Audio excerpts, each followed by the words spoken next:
Hello aspirant, कल के class के कंटिन्यूएशन में हम लोग आगे का टॉपिक फिर कवर करेंगे।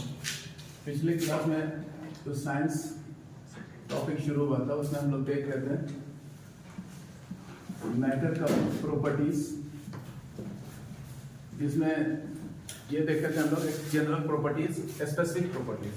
तो स्पेसिफिक प्रॉपर्टीज जो अलग अलग स्टेट का अलग अलग होता है, जैसे सॉलिड का देख चुके थे, लिक्विड और गैस का देखना है। तो आज हम लोग शुरू करेंगे कल के बाद वाला जो टॉपिक, वो लिक्विड के स्पेसिफिक प्रॉपर्टीज। तो उसमें सबसे पहले जो हम लोग देखेंगे वो है कोहेशन एंड एडेशन। जो उसमें तरल में कार्य करता है कोहेशन, जिसको कहा जाता है ससंजक बल, और ये असंजक बल। कोहेशन जो है वो कोई भी लिक्विड का मॉलिक्यूल हुआ उसके बीच में आपस का अट्रैक्शन। तो अमॉन्ग मॉलिक्यूल ऑफ लिक्विड उसके बीच जो आकर्षण का बल काम करता है वो है कोहेशन।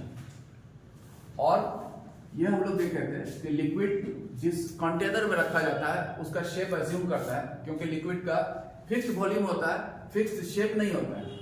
और कोई भी वो आकार ग्रहण करता है क्योंकि उसके अणुओं में ब्रोनियन मूवमेंट होता है। अब उसको जिस कंटेनर में रखा गया, तो कंटेनर भी किसी अणु का बना होता है, तो उस कंटेनर के अणु और लिक्विड के अणु के बीच को कहा जाता है एडेशन। तो ये हुआ कोहेशन और एडेशन। अगर किसी लिक्विड और बर्तन के बीच में ऐसा हो कि कोहेशन का बल का मान अधिक है एडेशन से, तो वो लिक्विड उस बर्तन को भिगोएगा नहीं। तो मतलब जैसे हम लोग देखें शीशा में अगर पारा रखा होता है मरकरी, तो फिर नहीं भिगोता है, जबकि शीशा में जल रखा रहता है तो भिगोता है। इसका वजह है कि इसमें एडिशन फोर्स अधिक है जल वाला और शीशा के बीच, जबकि पारा और शीशा के बीच में कोहेशन ज्यादा है एडिशन से, इसलिए नहीं भिगोता है। तो ये हुआ कोहेशन और एडिशन। इस पर बेस्ड और भी दूसरे एक्सप्लेनेशन है जो लिक्विड के गुण को एक्सप्लेन करते हैं। तो अगला गुण देखें हम लोग इसके बाद, वो है विस्कोसिटी, क्योंकि श्यानता। विस्कोसिटी जो गुण है लिक्विड का, वो अगर कहा जाए उत्पन्न होता है इसी कोहेशन के कारण। कोहेशन का की वजह से कुछ लिक्विड में ऐसा होता है कि जो मूवमेंट होता है मॉलिक्यूल का, तो उसमें एक फ्रिक्शन बन जाता है, फ्रिक्शन का फोर्स बनता है। तो कुछ तरल में ये जो है उनके मॉलिक्यूल का फ्रिक्शन का बल का मान अधिक हो जाता है। इसलिए जब इस तरह का लिक्विड को गिराया जाता है तो धीरे धीरे फैलता है, और वो धीरे धीरे फैलने का गुण वही है विस्कोसिटी। विस्कस हो गया। फॉर एग्जाम्पल हम लोग कहें इस तरह का हनी हुआ, गम हुआ, धीरे धीरे फैलता है क्योंकि उसका विस्कोसिटी ज्यादा है, और वो हुआ इंटरनल फ्रिक्शन के कारण। और वो देखा जाए इंटरनल फ्रिक्शन के कारण हुआ, तो यही है उसका विस्कोसिटी। और कुछ तरल गिराने पर जैसे जल हुआ तेजी से फैल जाता है, तो विस्कोसिटी कम है। उसी तरह से काफी ज्योग्राफी में भी इसका यूज है कि लावा होता है, एक एसिडिक और बेसिक लावा होता है। एसिडिक लावा जिसमें सिलिका की मात्रा अधिक होती है, तो वो धीरे विस्कस होता है, तो धीरे धीरे फैलता है, तो बहुत ऊंचा कुंड बनता है, उन्हें ऊंचा ज्वालामुखी का पर्वत बनता है। अब बेसिक जो रॉक होता है जिससे बनता है वो फैल जाता है। तो खैर वो कंसेप्ट तो हमेशा काम आएगा। तो मतलब ये हुआ कि धीरे धीरे फैला। अब क्या है, इसी तरह से इसका और भी उदाहरण हम लोग देखें कि किसी तरल को अगर डिस्टर्ब किया जाए तो उसमें मूवमेंट होता है। अब जो मूवमेंट फिर धीरे धीरे धीरे धीरे शांत भी होता है। तो विस्कस जो द्रव है, जितना ज्यादा विस्कसिटी होगा उतना जल्दी वो शांत हो जाएगा। जैसे विस्कस, जैसे हम लोग हनी की बात करें, अगर उसको डिस्टर्ब किया जाएगा उसके सरफेस को, तो फिर वो धीरे धीरे ज्यादा मूवमेंट भी नहीं करेगा। और वो इसलिए होता है कि विस्कोसिटी की वजह से ही होता है, यही है।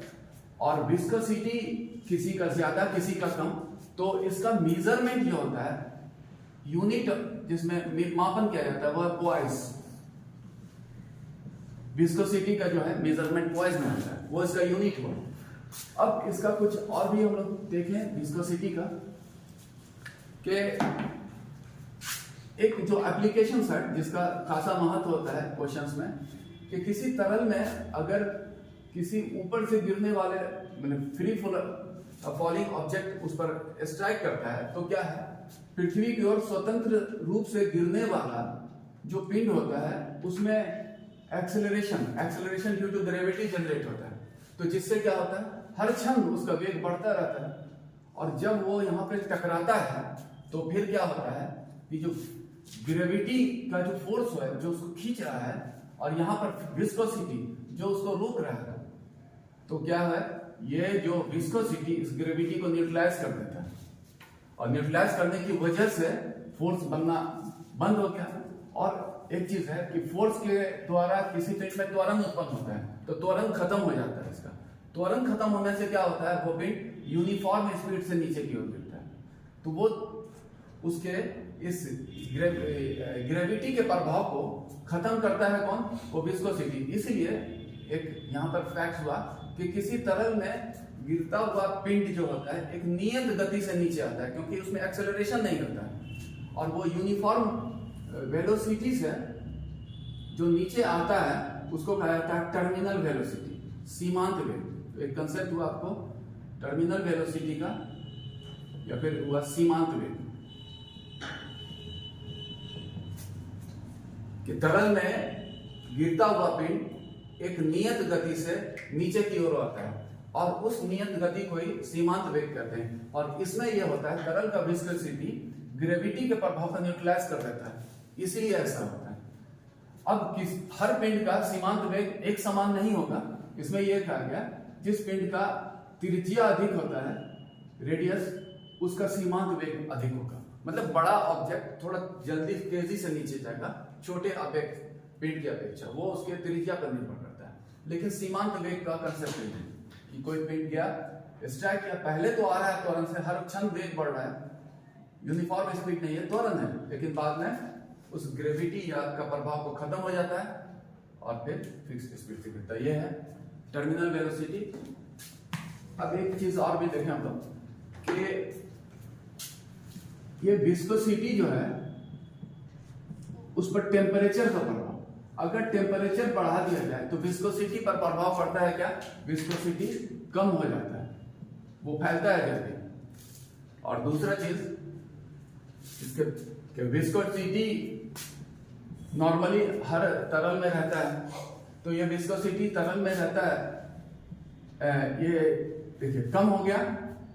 लेकिन क्या है, यहां पर हम लोग देखें गैस में भी विस्कोसिटी होता है, तो इस चीज को भी याद रखें, क्योंकि यहां पर जैसे हम लोग टर्मिनल वेलोसिटी देखें, हवा में अगर पैराशूट से कोई नीचे आता है तो पैराशूट थोड़ा फैला हुआ रहता है, इसलिए वहां फोर्स ऑफ फ्रिक्शन काम करने लगता है, और जिससे वहां पर फिर विस्कोसिटी भी बन जाता है, और जिसकी वजह से पैराशूट से नीचे गिरता हुआ व्यक्ति भी जो है टर्मिनल वेलोसिटी से नीचे आता है।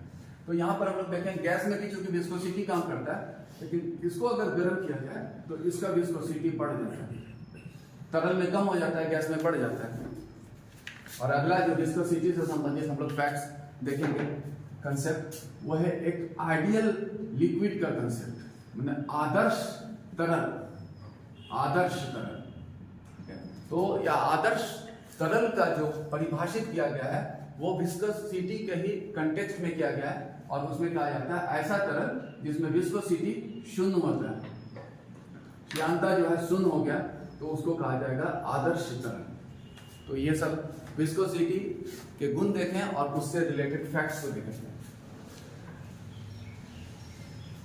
अगला कंसेप्ट हम लोग देखते हैं सरफेस टेंशन, तरल के गुण में, जिसको कहा गया पृष्ठ तनाव।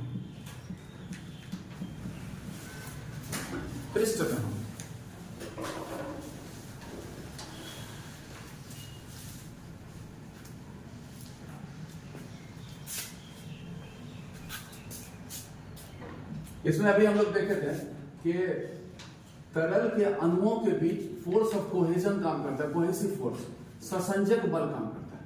तो तरल का हर अणु एक दूसरे को आकर्षित करता है और एक दूसरे से आकर्षित होता है। अब इसमें जो तरल का सबसे ऊपर में जो है उसका जो अट्रैक्शन अगल बगल सबसे करेगा, बीच वाला ऊपर वाले से भी अट्रैक्ट हो रहा है, लेकिन जो सबसे ऊपरी सतह पर तरल के अणु है उसका नेट अट्रैक्शन जो है नीचे की ओर काम करता है। और चूंकि ऊपरी सतह पर जो अणु पाया जाता है सभी नीचे की ओर उसका अट्रैक्शन काम करता है, इसलिए ऊपरी सतह एक खींचे हुए झिल्ली की तरह व्यवहार करता है। और ये खींचे हुए ऊपरी सतह का खींचे हुए झिल्ली की तरह व्यवहार करने का जो गुण होता है वही कहलाता है सरफेस टेंशन। तो सरफेस टेंशन जो है अलग अलग लिक्विड का अलग अलग हो सकता है, किसी का ज्यादा भी हो सकता है, किसी का कम। अगर हम लोग देखें जल और केरोसिन की तुलना करें तो जल का ज्यादा है उससे। और सरफेस टेंशन इसके मापन की जो इकाई है यूनिट देख लें हम लोग, न्यूटन पर मीटर,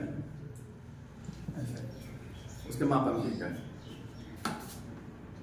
अब सरफेस टेंशन जैसे एक खींचे हुए झिल्ली की तरह व्यवहार करता है, तो इससे कुछ एक्सप्लेनेशन हम लोग देना चाहेंगे।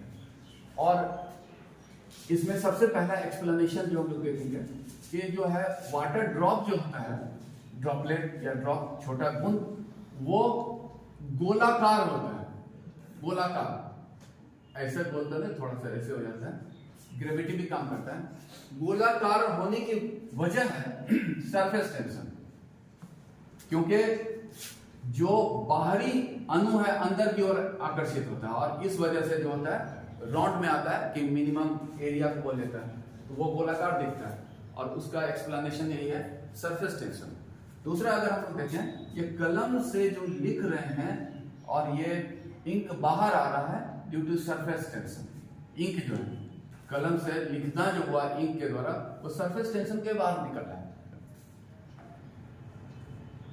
फिर इस सतह पर, जल की सतह पर मच्छर या का चलना, छोटे कीट का चलना, इंसेक्ट जो है कीट का चलना, जल पर कीट का चलना, या फिर मच्छर अंडा भी दे देता है, वो सब सरफेस टेंशन की वजह से। न सिर्फ ये बल्कि एक छोटा सुई कभी कभी जो है जल की सतह पर तैरता है। नॉर्मली ये तो एक होता है कि डिस्प्लेसमेंट पर, लेकिन यहां पर अगर सुई, उसको डूब जाना चाहिए, लेकिन तरीके सही ढंग से रखने पर वो तैरता भी है। और सुई के तैरने का कारण अगर है जल की सतह पर तो वो है सरफेस टेंशन, उसी की वजह से वो हो सकता है। सरफेस टेंशन इसलिए अब हम लोग ये देखे थे कि अलग अलग तरल का अलग हो सकता है। जैसे हम लोग ये कहें केरोसिन का सरफेस टेंशन कमजोर होता है, तो अगर जल की सतह पर अगर केरोसिन डाल दिया जाए तो सरफेस टेंशन कमजोर है। यहां पर जो मच्छर चलेगा या अंडा देगा तो मजबूत नहीं होने की वजह से वो डूब जाएगा। ये अंडा जल की सतह पर तैर रहा है इसलिए कि वाटर डिस्प्लेस कर रहा है उतना, उस वजह से नहीं, सरफेस टेंशन की वजह से। लेकिन चूंकि केरोसिन का सरफेस टेंशन कमजोर होता है और ये हमेशा ऊपर ही रहेगा, डेंसिटी कम है, तो अपर सतह पर कम बना, नीचे आ गया तो डूब ही जाएगा। और इसलिए मच्छर पर नियंत्रण के लिए कहा जाता है कि नाला पर जो है केरोसिन का छिड़काव करने से, क्योंकि अंडा वगैरह डूब जाएगा, वो मर जाएगा। अब ये है कि सरफेस टेंशन जो हुआ उस पर तापमान का प्रभाव, तो तापमान का प्रभाव ये है कि सरफेस टेंशन कम हो जाता है। और इसीलिए जब जल को गर्म किया जाता है तो जल का सतह ठंडा में तो ऐसा है उसके सतह पर बुलबुला बनने लगता है, क्योंकि ऊपरी सतह होल्ड उतना टाइटली, उतना पावर से नहीं कर रहा है, तो बुलबुला बनने लगता है। तो इसलिए तापमान बढ़ाने पर सरफेस टेंशन कम हो जाता है। और तापमान के ही कंटेक्स्ट में देखें कि इसी संदर्भ में डिफाइन किया गया है क्रिटिकल टेम्परेचर, क्रांतिक तापमान। यह हुआ क्रांतिक तापमान का कंसेप्ट यह है कि जब इतना तापमान जब किसी तरल का सरफेस टेंशन शून्य हो जाए तो उस ये हाइपोथेटिकल कंसेप्ट है कि जब शून्य हो जाएगा तो माना जाएगा उस तरल का वो क्रांतिक तापमान है। तो एक तो हुआ तापमान कम होने से क्या क्या प्रभाव पड़ा, उसका सरफेस टेंशन कम हुआ। दूसरा हम लोग देखते हैं कि इसमें जल में डिटर्जेंट मिलाने पर उस पर क्या प्रभाव होता है, तो सरफेस टेंशन कम हो जाता है। और इसका भी यही वजह है कि जब जल में डिटर्जेंट मिलाया जाता है तो बुलबुला ऊपर में आ जाता है। अगर सरफेस टेंशन ज्यादा रहता तो बुलबुला नहीं बनता, क्योंकि वो अब उसको उतना टाइटली हेल्ड नहीं कर पा रहा है, इसलिए बुलबुला बन गया। और दूसरा जो होता है, इस डिटर्जेंट मिलाने पर या तापमान बढ़ाने पर ये जल जो है गंदगी को अच्छे से भिगोता है, भिगोने से साफ हो जाता है। इसलिए डिटर्जेंट या गर्म पानी में धोने से कपड़ा अधिक साफ होता है। कपड़ा साफ होता है क्योंकि ये जो उसका डर्ट है, डर्ट को भिगो पाता है, भिगोता है। अगर सरफेस टेंशन ज्यादा होता तो भीगता ही नहीं, लेकिन सरफेस टेंशन कम हुआ तो फिर वो भिगो गया और वो साफ हो। तो ये सब सरफेस टेंशन से रिलेटेड फैक्ट्स हुआ।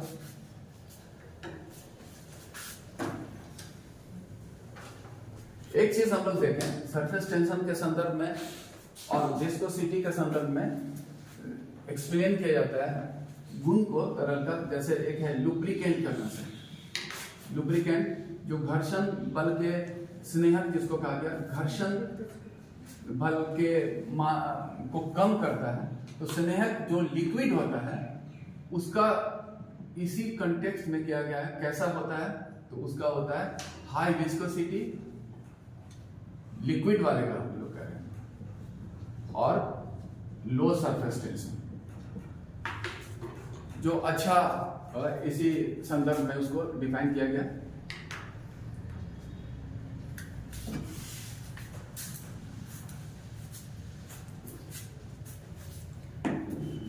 नेक्स्ट है कैपिलरी एक्शन, जिसको केशिकत्व कहते हैं।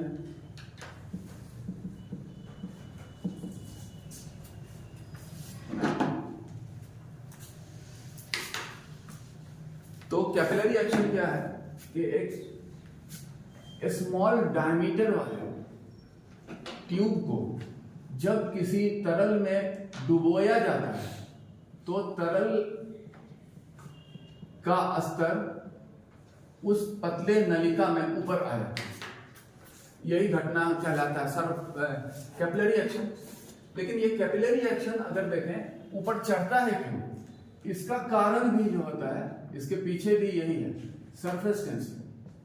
तरल का सरफेस टेंशन की वजह से ऊपर उठ जाता है वो इसके पीछे। और ये सरफेस टेंशन का पीछे कारण है कि कोहेसिव फोर्स हुआ तो वो सरफेस टेंशन की वजह से ऊपर उठता है। तो ये कैपिलरी एक्शन। अब कैपिलरी एक्शन से बहुत घटनाएं का एक्सप्लेनेशन होता है, जैसे स्पंज द्वारा जल का अवशोषण। उसके बाद फिर जो कोई पौधा होता है तो पौधा मिट्टी से ही सारा जल लेता है, लेकिन वो जल आता है उसका ग्राउंड वाटर से। ऐसा है ग्राउंड वाटर से वो जो जड़ जल प्राप्त करता है, ऐसा नहीं कि जड़ लंबा हो जाता है, बल्कि जड़ तो वहीं रहता है, लेकिन ग्राउंड वाटर ऊपर चढ़ता है और वो सॉइल पार्टिकल की वजह से जो अरेंजमेंट होता है तो बनता है कैपिलरी, और कैपिलरी एक्शन के द्वारा आता है। तो मतलब क्या है, सब सॉइल वाटर जो रूट तक पहुंचता है उसके पीछे भी सरफेस टेंशन, मतलब जो है ग्राउंड वाटर में जो है सब सॉइल वाटर जो हुआ नीचे में हुआ वो हुआ पहुंचा कहां तक, पौधे के रूट तक, through capillary action. Capillary action ही हुआ। और ऐसा बहुत है कि कैपिलरी एक्शन तौलिया द्वारा जल का अवशोषण, तो शरीर को सुखाते हैं। कैपिलरी एक्शन ब्लॉटिंग पेपर द्वारा इंक का सोखना, या ये जो होता है विंक होता है या बत्ती जिसको कहते हैं लैंप का, उसमें तेल का चढ़ना, लैंप विंक होकर जो है तेल का ऊपर चढ़ना,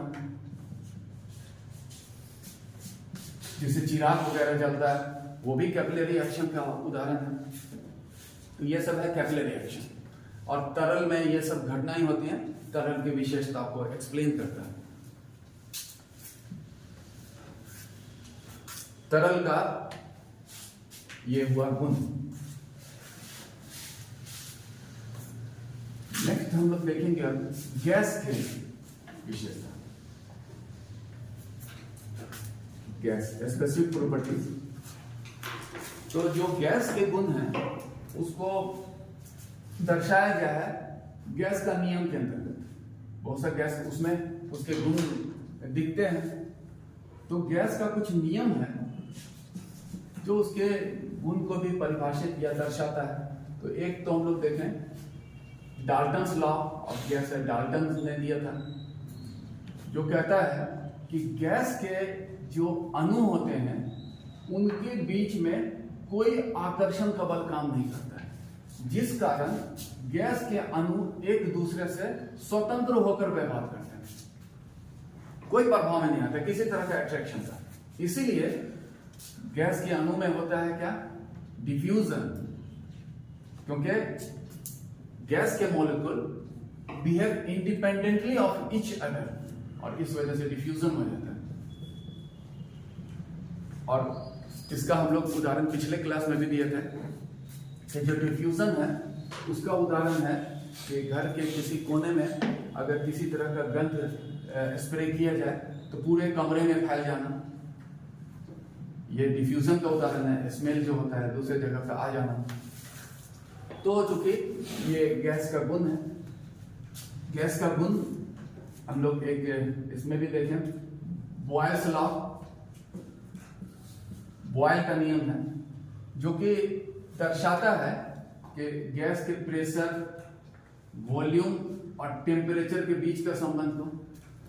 और ये कहता है कि अगर टेम्परेचर बराबर हो तो गैस पर लगाया गया आयतन उसके मतलब उस दबाव उसके आयतन के इनवर्सली प्रोपोर्शनल होता है, व्युत्क्रमानुपाती होता है। मतलब कि अगर दबाव अधिक, वहां पर यही रिलेशन देखते हैं, गैस पर दबाव अधिक तो क्या होगा, आयतन कम हो जाएगा। यही संबंध है क्योंकि बॉयल्स लॉ दर्शाता है। एक चार्ल्स लॉ है, ये सब गैस से संबंधित है। तो वो जो है इसी संबंध को दर्शाता है कि अगर प्रेशर कांस्टेंट हो तो गैस का आयतन उसके तापमान के समानुपाती होता है। मतलब अगर तापमान बढ़ाएंगे तो उसका आयतन बढ़ेगा, तापमान घटाएंगे तो आयतन घटेगा। इसीलिए कभी अगर हम लोग देखें एलपीजी का सिलेंडर किसी आग लगे घर में रहता है तो ब्लास्ट कर जाता है, उसका वजह है तापमान बढ़ गया और उसका आयतन बढ़ा और आयतन उसको होल्ड नहीं कर सका तो ब्लास्ट हो, एक्सप्लोजन हो जाता है ज्यादा आयतन की वजह से। तो ये हुआ चार्ल्स लॉ, ये गैस के नियम। और इस तरह से हम लोग देखा गैस के नियम।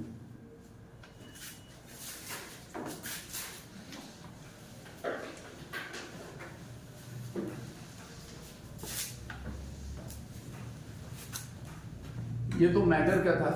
अब हम लोग आते हैं अगला टॉपिक फिजिक्स का, वो है मैकेनिक्स में देखेंगे हम लोग।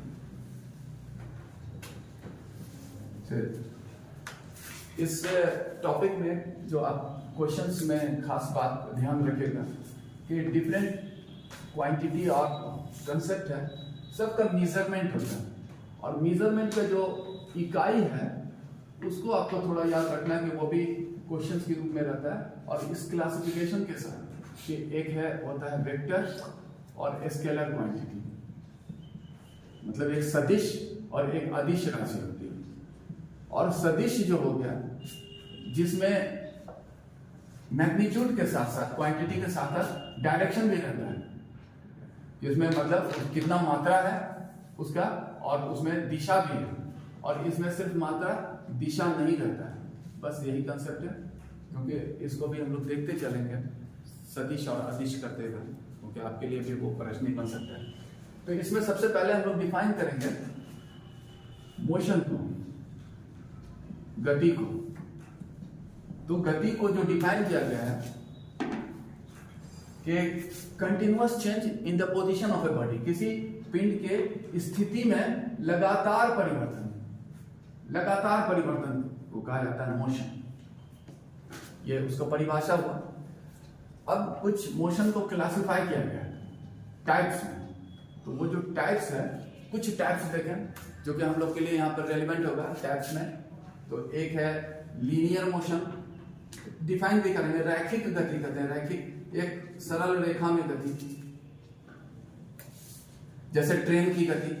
एग्जाम्पल हम लोग बोले ट्रेन कैसे चलता है। फिर हो गया रोटेटरी मोशन, रोटेटरी मोशन जो हो गया वो हो गया घूर्णन।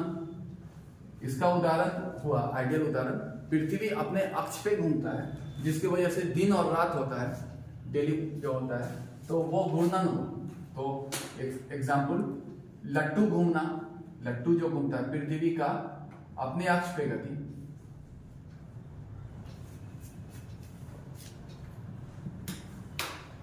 सर्कुलर मोशन, वृत्तीय गति, जो कि एक वृत्ताकार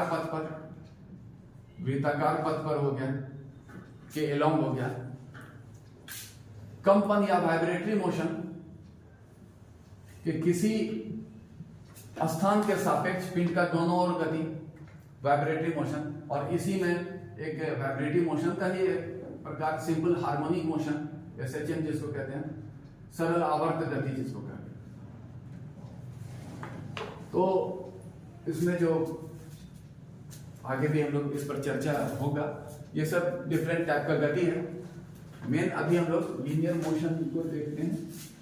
जैसे ट्रेन चलता है एक सीधी रेखा में जो है वो, अब इसमें और भी कंसेप्ट हम लोग डिराइव करेंगे, जैसे स्पीड का, इसको चाल कहते हैं, स्पीड चाल।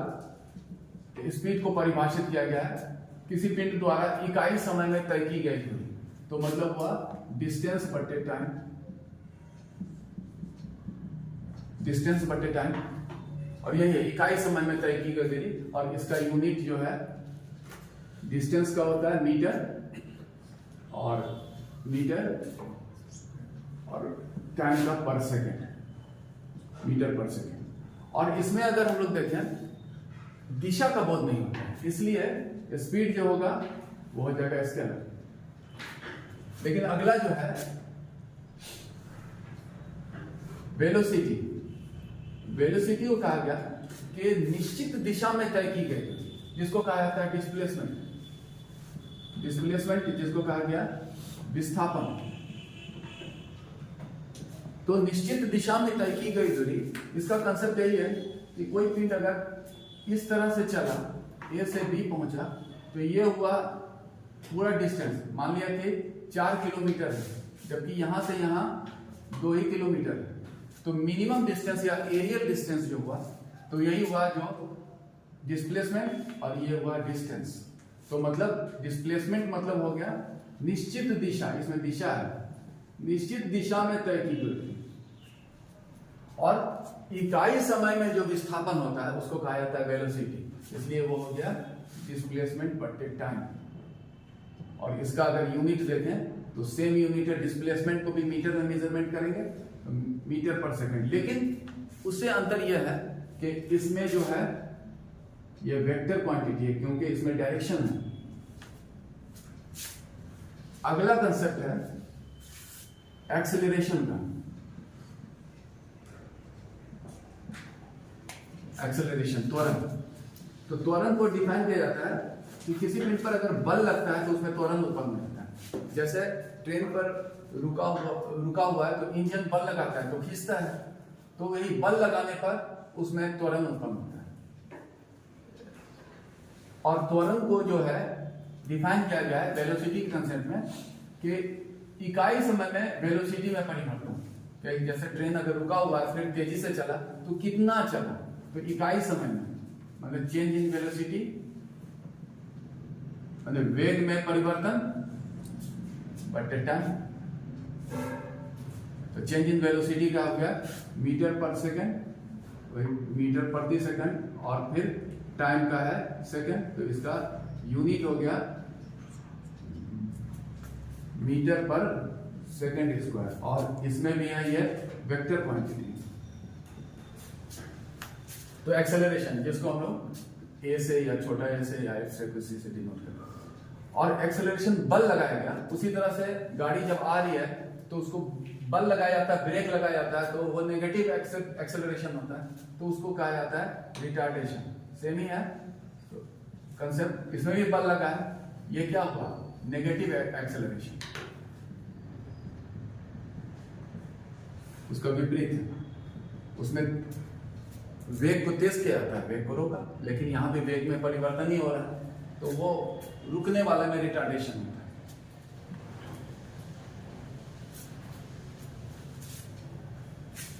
इस कंसेप्ट के बाद अगला हम लोग जाएंगे लॉ ऑफ मोशन, जो कि है गति का नियम। बहुत ही पॉपुलर कंसेप्ट है, जिसको दिया था, प्रस्तुत करता है न्यूटन। लेकिन ये three laws of motion Newton ने दिया था, लेकिन ये जो न्यूटन को प्रेरणा मिली ये लॉ ऑफ मोशन देने के लिए, तो वो सोर्स ऑफ इंस्पिरेशन थे इनके लिए गैलीलियो। गैलीलियो ने सबसे पहले दिया था लॉ ऑफ इनर्शिया, जड़त्व का नियम, जड़त्व का नियम, और यही जड़त्व का नियम उनको अभिप्रेरित किया और उन्होंने थ्री लॉज ऑफ मोशन दिया था। तो अब हम लोग देखते हैं Newton's three laws of motion, सही है, थ्री लॉज ऑफ मोशन जो न्यूटन ने प्रस्तुत किया है। तो उसमें first law, second law, third law ऐसा ही है। तो उसमें कुछ एक्सप्लेनेशंस भी हैं साथ में, और वो एक्सप्लेनेशंस जो होगा डिफरेंट लॉ से रिलेटेड, वो इंपॉर्टेंट होगा आपके लिए, बल्कि वही इंपॉर्टेंट होगा, परिभाषा का तो उतना महत्व है नहीं यहाँ पर ये इसमें। तो एक है first law, first law of motion, जो कि बिल्कुल न्यूटन ने ले लिया गैलीलियो का, और वो है लॉ ऑफ इनर्शिया, जड़त्व का नियम है। First law is law of inertia, जो कहता है कि कोई पिंड अपनी स्थिति को बनाए रहता है, मतलब चाहे वो गति में हो तो गति बनाए रखेगा, या स्थिर है तो स्थिर रहेगा, जब तक कि उस पर कोई बाहरी बल न लगा हो। बाहरी बल लगेगा तब उसके उस स्थिति में परिवर्तन होगा। यही है लॉ ऑफ इनर्शिया, माने अपने स्थिति को बनाए रखता है। तो इससे कुछ एक्सप्लेनेशन हम लोग डिराइव करें कि अपनी स्थिति को बनाए रखता है। तो जैसे एक बहुत ही कॉमन एक्सप्लेनेशन कि बस अगर चल रहा हो या गाड़ी कोई चल रहा हो, आदमी बैठा हो, अचानक ब्रेक मारने से आगे की ओर झुक जाता है, आगे को झुक जाता है, उसका बेंड फॉरवर्ड। जैसे ही ब्रेक मारता है उसके पीछे लॉ ऑफ इनर्शिया है, क्योंकि उसका बॉडी जो है जहां पर सीट पे बैठा हुआ है, बॉडी जैसे ब्रेक मारा, जो सर कांटेक्ट में नहीं है तो बॉडी तो रुक गया, लेकिन सर में अभी भी इनर्शिया की वजह से वेलोसिटी है, इसलिए आगे चला गया, तो आगे झुक गया। इसीलिए जब प्लेन लैंड करने लगता है तो बोला जाता है सीट बेल्ट जरूर बांधिए, क्योंकि बॉडी पिछला हिस्सा भी सीट के कांटेक्ट में आ जाएगा, तो उससे कुछ क्षति नहीं होगा। तो यही है। एक क्वेश्चन और नजर आया था कि कोई गाड़ी अगर अचानक लेफ्ट टर्न लेता है तो बैठा हुआ आदमी किधर झुकेगा? तो झुकता है, इधर झुक जाता है उसका, जैसे रुकता है तो आगे झुक जाएगा, इधर मुड़ेगा तो इधर झुक जाएगा। तो इधर झुकता है क्यों?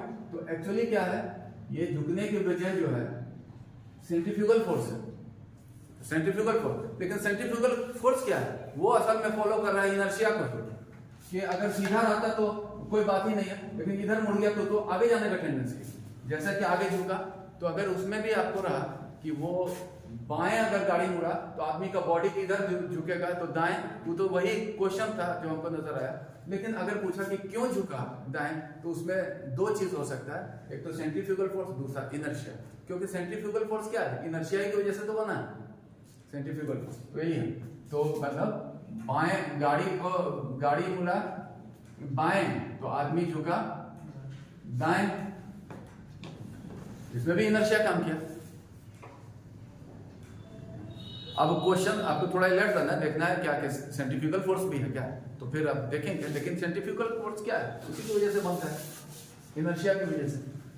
नेक्स्ट हम लोग देखें कि किसी शीशा पर अगर ईंट से प्रहार किया जाए तो पूरा शीशा टूट जाता है, लेकिन गोली चले तो थोड़ा सा छिद्र होता है। उसका वजह है कि ईंट इस पर स्ट्राइक करता है तो पूरा शीशा गतिशील हो जाता है, इसलिए टूट जाता है। जबकि गोली चलती है तो जिस स्थान पर गोली लगता है वहां गतिशील होता है, अगल बगल का जब तक गतिशील होता है तब तक गोली निकल जाता है। तो इसलिए लॉ ऑफ इनर्शिया की वजह से इधर वाला नहीं टूटता, सिर्फ छोटा छिद्र होता है। तो मतलब गोली चलने पर जो है शीशा में छोटा छिद्र होना, लेकिन ईंट जबकि उसका रफ्तार कम होता है और इस कम की वजह से जब तक वो निकलता है तब तक दूसरा गतिशील हो जाता है, तब पूरा ही टूट जाता है। जबकि वो वही गतिशील होता है जो उसके संपर्क में आता है और नहीं टूटता है। इससे और भी है कि हम लोग देखते हैं डे टू डे लाइफ में यूज करते हैं, कालीन या दरी का झाड़ना, उसमें जो रहता है स्ट्राइक करने से वो तो पीछे चला जाता है, लेकिन उसका कण वहीं पर रह जाता है। इनर्शिया की वजह से कण नीचे गिर जाता है, उसको छड़ी से जो मारा जाता है तो वो पीछे गया, तो वो हो गया कालीन का झाड़ना। सोफे का झाड़ना, प्रहार करके उस पर स्ट्राइक करते हैं किसी चीज से तो झड़ जाता है। तो क्यों झड़ता है? इनर्शिया होता है उस पार्टिकल्स में, धूल कण का इनर्शिया की वजह से वो अलग हो जाता है, वो पीछे जाता है, वो अलग होकर गिर जाता है। तो ये है law of inertia, first law. और फर्स्ट लॉ क्या था, उससे जो एक्सप्लेनेशन दे रहे थे। दूसरा देखते हैं सेकंड लॉ ऑफ मोशन, जिसको कहा गया है लॉ ऑफ मोमेंटम। मतलब ये हुआ संवेग का नियम।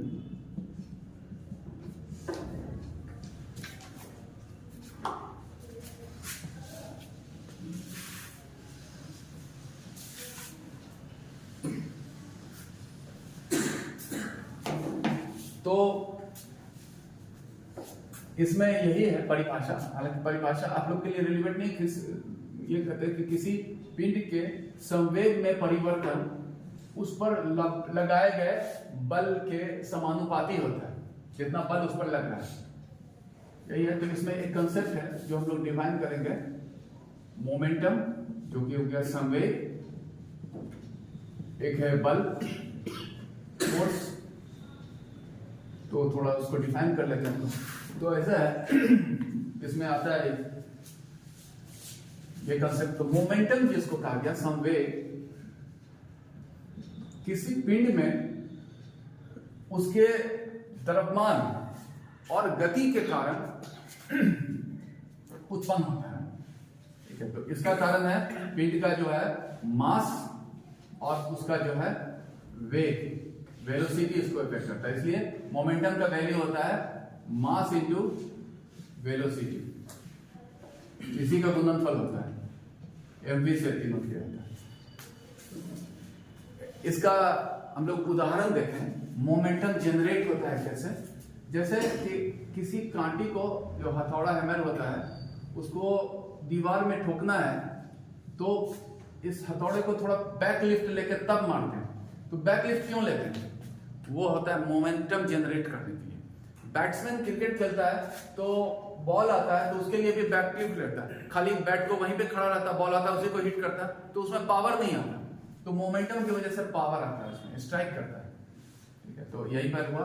इसका हम लोग एग्जाम्पल में देखें कि जो हैमर है, हथौड़ा जो यूज करते हैं पीछे लाकर, बैट्समैन बल्ला का यूज करता है, बैकलिफ्ट लेता है, क्योंकि वो उसका भार होता है और फिर उसको जो वेग देता है, क्योंकि जितना पीछे ज्यादा रहेगा उतना वेग, टाइम मिला तो वेग बढ़ेगा उसका, तो वो हुआ मोमेंटम जनरेट करता है।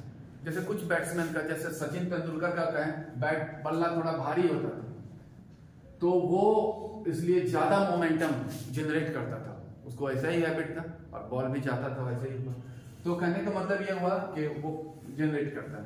ऊपर से गिरता हुआ बॉल, आप सोचिए वही ऊपर से बॉल गिर रहा है, खिलाड़ी कैच ले रहा है, कैच इन हाथ में ना आकर सर पे गिर जाए तो क्या होगा उसका? सोचिए कितना क्षति होगा उसको। क्यों? क्योंकि बॉल में वेग हो गया बहुत ज्यादा और उसमें मोमेंटम जनरेट हो गया। तो मोमेंटम वही है।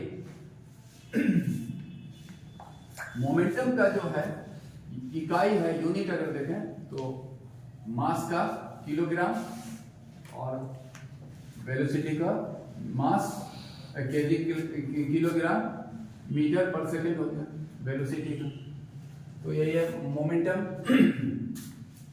और ये वेक्टर है, अब एक है किसी पिंड के मोमेंटम में परिवर्तन, उस पर लगाया गया बल के समानुपाती होता है। अब एक चीज हम लोग सोचे कि कोई दीवार है, इस पर कोई साइकिल सवार आ रहा है और किस वेग से आ रहा है, और यहां पर आके टकरा गया तो क्या हुआ, मोमेंटम खत्म, सब चीज खत्म हो गया उसको। लेकिन बल कहां से लगा, ये दीवार लगा है ना बल, तो यही है बल।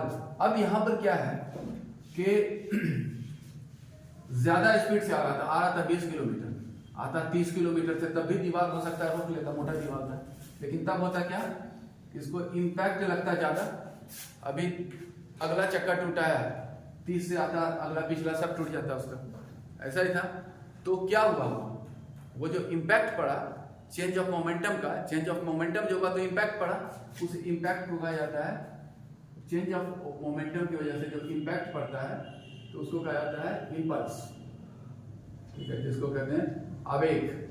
तो अब हम लोग थोड़ा सा इसका देखते हैं, इससे रिलेटेड फैक्ट्स। एक तो अभी मोमेंटम को डिफाइन किया, ये वाला कंसेप्ट आप समझे कि मोमेंट, चेंज ऑफ मोमेंटम जब होता है तो बनता है आवेग, यह आवेग यहां पर हुआ जिसका इंपैक्ट पड़ता है। एक इसको अभी हम लोग डिफाइन नहीं किया, फोर्स को, फोर्स जो उसको डिफाइन किया गया है, जो कि किसी फोर्स का परिभाषा ये कि बल द्वारा किसी पिंड में त्वरण उत्पन्न किया जाता है, और फोर्स का वैल्यू होता है उस पिंड का मास और एक्सेलरेशन, तो मतलब मास इनटू एक्सेलरेशन, यही है। तो इस तरह से मास लें तो किलोग्राम मीटर पर सेकेंड स्क्वायर, लेकिन इसको कहा जाता है न्यूटन में दर्शाया जाता है, ये है उसका इकाई, और ये इकाई जो होता है वेक्टर।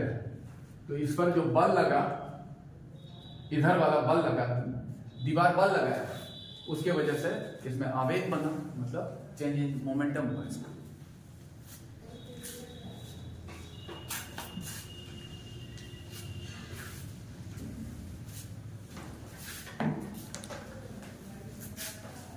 तो फोर्स बराबर हो जाता है मास इनटू एक्सेलरेशन। अब ऐसा है कि जो मास है और एक्सेलरेशन का क्या था, प्रारंभिक वेग, अंतिम वेग, इकाई समय में तय की गई दूरी जो हुआ, ऐसा ही होता है।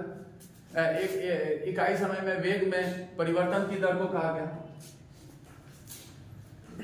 एक्सेलरेशन पहले डिफाइन कर चुके थे हम।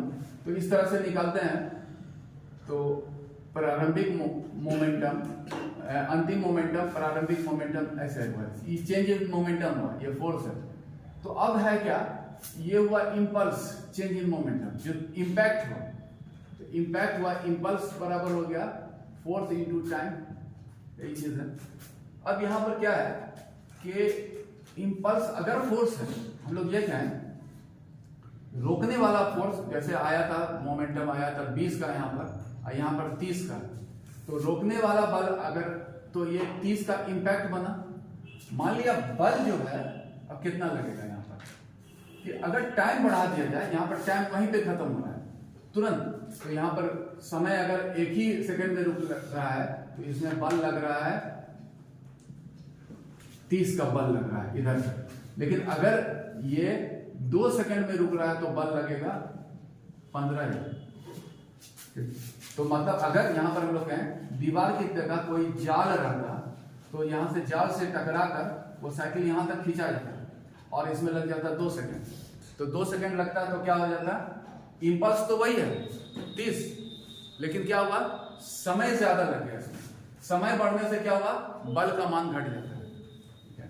तो यही है, समय लगने से बल का मान घट जाता है, इसलिए बल का मान कम हो गया तो फिर आदमी के लिए आसान हो गया। और इसी से एक एक्सप्लेनेशन हम लोग डिराइव करेंगे कि वो जो है समय बढ़ाने से बल का मान कम हो जाता है। तो इसलिए कैच लेते समय खिलाड़ी अपना हाथ पीछे खींच लेता है, पीछे खींचता है, या उसी तरह से गोलकीपर भी बॉल पकड़ता है तो पीछे खींच लेता है हाथ। या फिर जाली पर, ट्रेपीज में जो सर्कस में जाली पर गिरता है, जाली पर गिरने पर कुछ क्षति नहीं होता है। दरोगा के लिए जो जंप मारता है तो नीचे में मिट्टी थोड़ा गड्ढा कर मुलायम कर दिया जाता है, क्यों, क्योंकि थोड़ा टाइम बढ़ जाता है। टाइम बढ़ाने से जो है फोर्स कम हो जाएगा। वही चीज अगर सॉलिड सरफेस पे होता है तो फिर टाइम जो होता है कम होता है, तो फोर्स ज्यादा लगता है उस पर। तो वही फोर्स का मान कम करने के लिए ऊपर से आदमी पुआल पे गिरता है तो भी ज्यादा क्षति नहीं होती है, क्योंकि समय जैसे ही बढ़ेगा वैसे ही जो है फोर्स का मान कम हो जाता है। मोमेंटम तो वही रहता है लेकिन फोर्स जो है कम हो जाता है। और इससे रिलेटेड एक्सप्लेनेशन तीसरा ये थर्ड लॉ जो कहता है, इसको कहते हैं law of conservation of energy momentum, law of conservation of momentum, मतलब हिंदी में कहते हैं तो संवेग संरक्षण का नियम, संवेग संरक्षण का नियम। थर्ड लॉ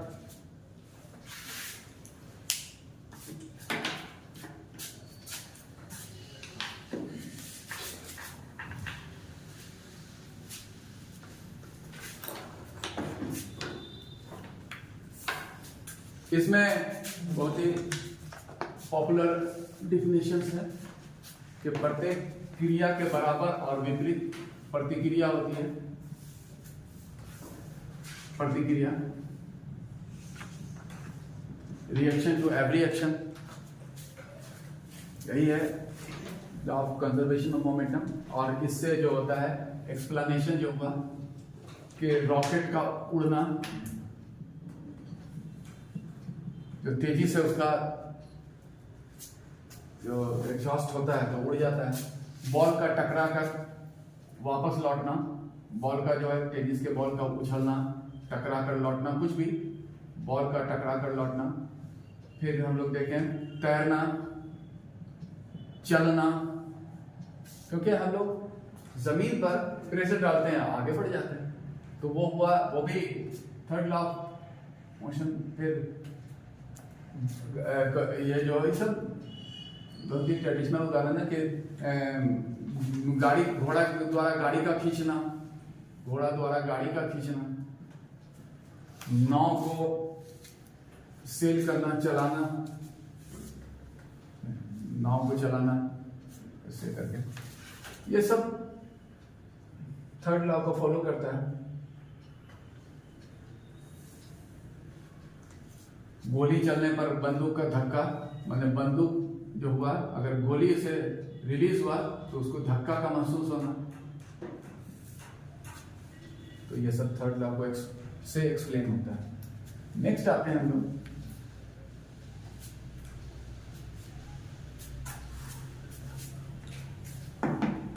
सर्कुलर मोशन,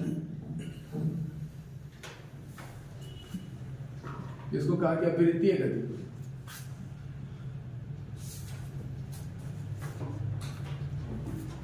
और इसका जो परिभाषित किया गया है, किसी पिंड का वृत्ताकार पथ के सापेक्ष गति, ऐसा वृत्ताकार पथ घुमाए, रस्सी से बंधा हुआ पिंड को चारों तरफ घूम रहा है, तो यही हुआ वृत्ताकार पथ के सापेक्ष गति, वो वृत्तीय है। इसमें जो है वृत्ताकार पथ, इसमें दो बल कार्य करता है वृत्ताकार जब गति होती है। एक को कहा जाता है सेंट्रीपिटल फोर्स, सेंट्रीपिटल जो हो गया अभिकेंद्रीय बल, और एक हो गया सेंट्रीफ्यूगल फोर्स, अपकेंद्रीय बल। अभिकेंद्रीय बल और अपकेंद्रीय बल, ये दो बल हुआ।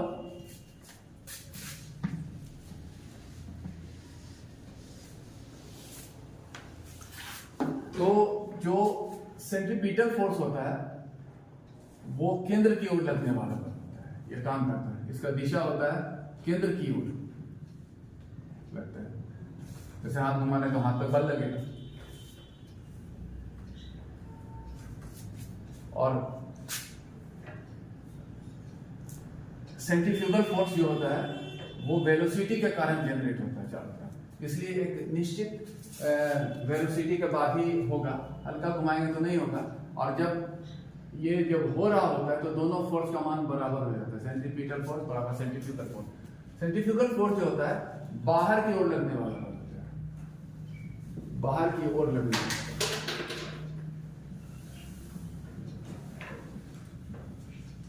वृत्ताकार पथ के बाहर की ओर लगने वाला बल सेंट्रीफ्यूगल फोर्स।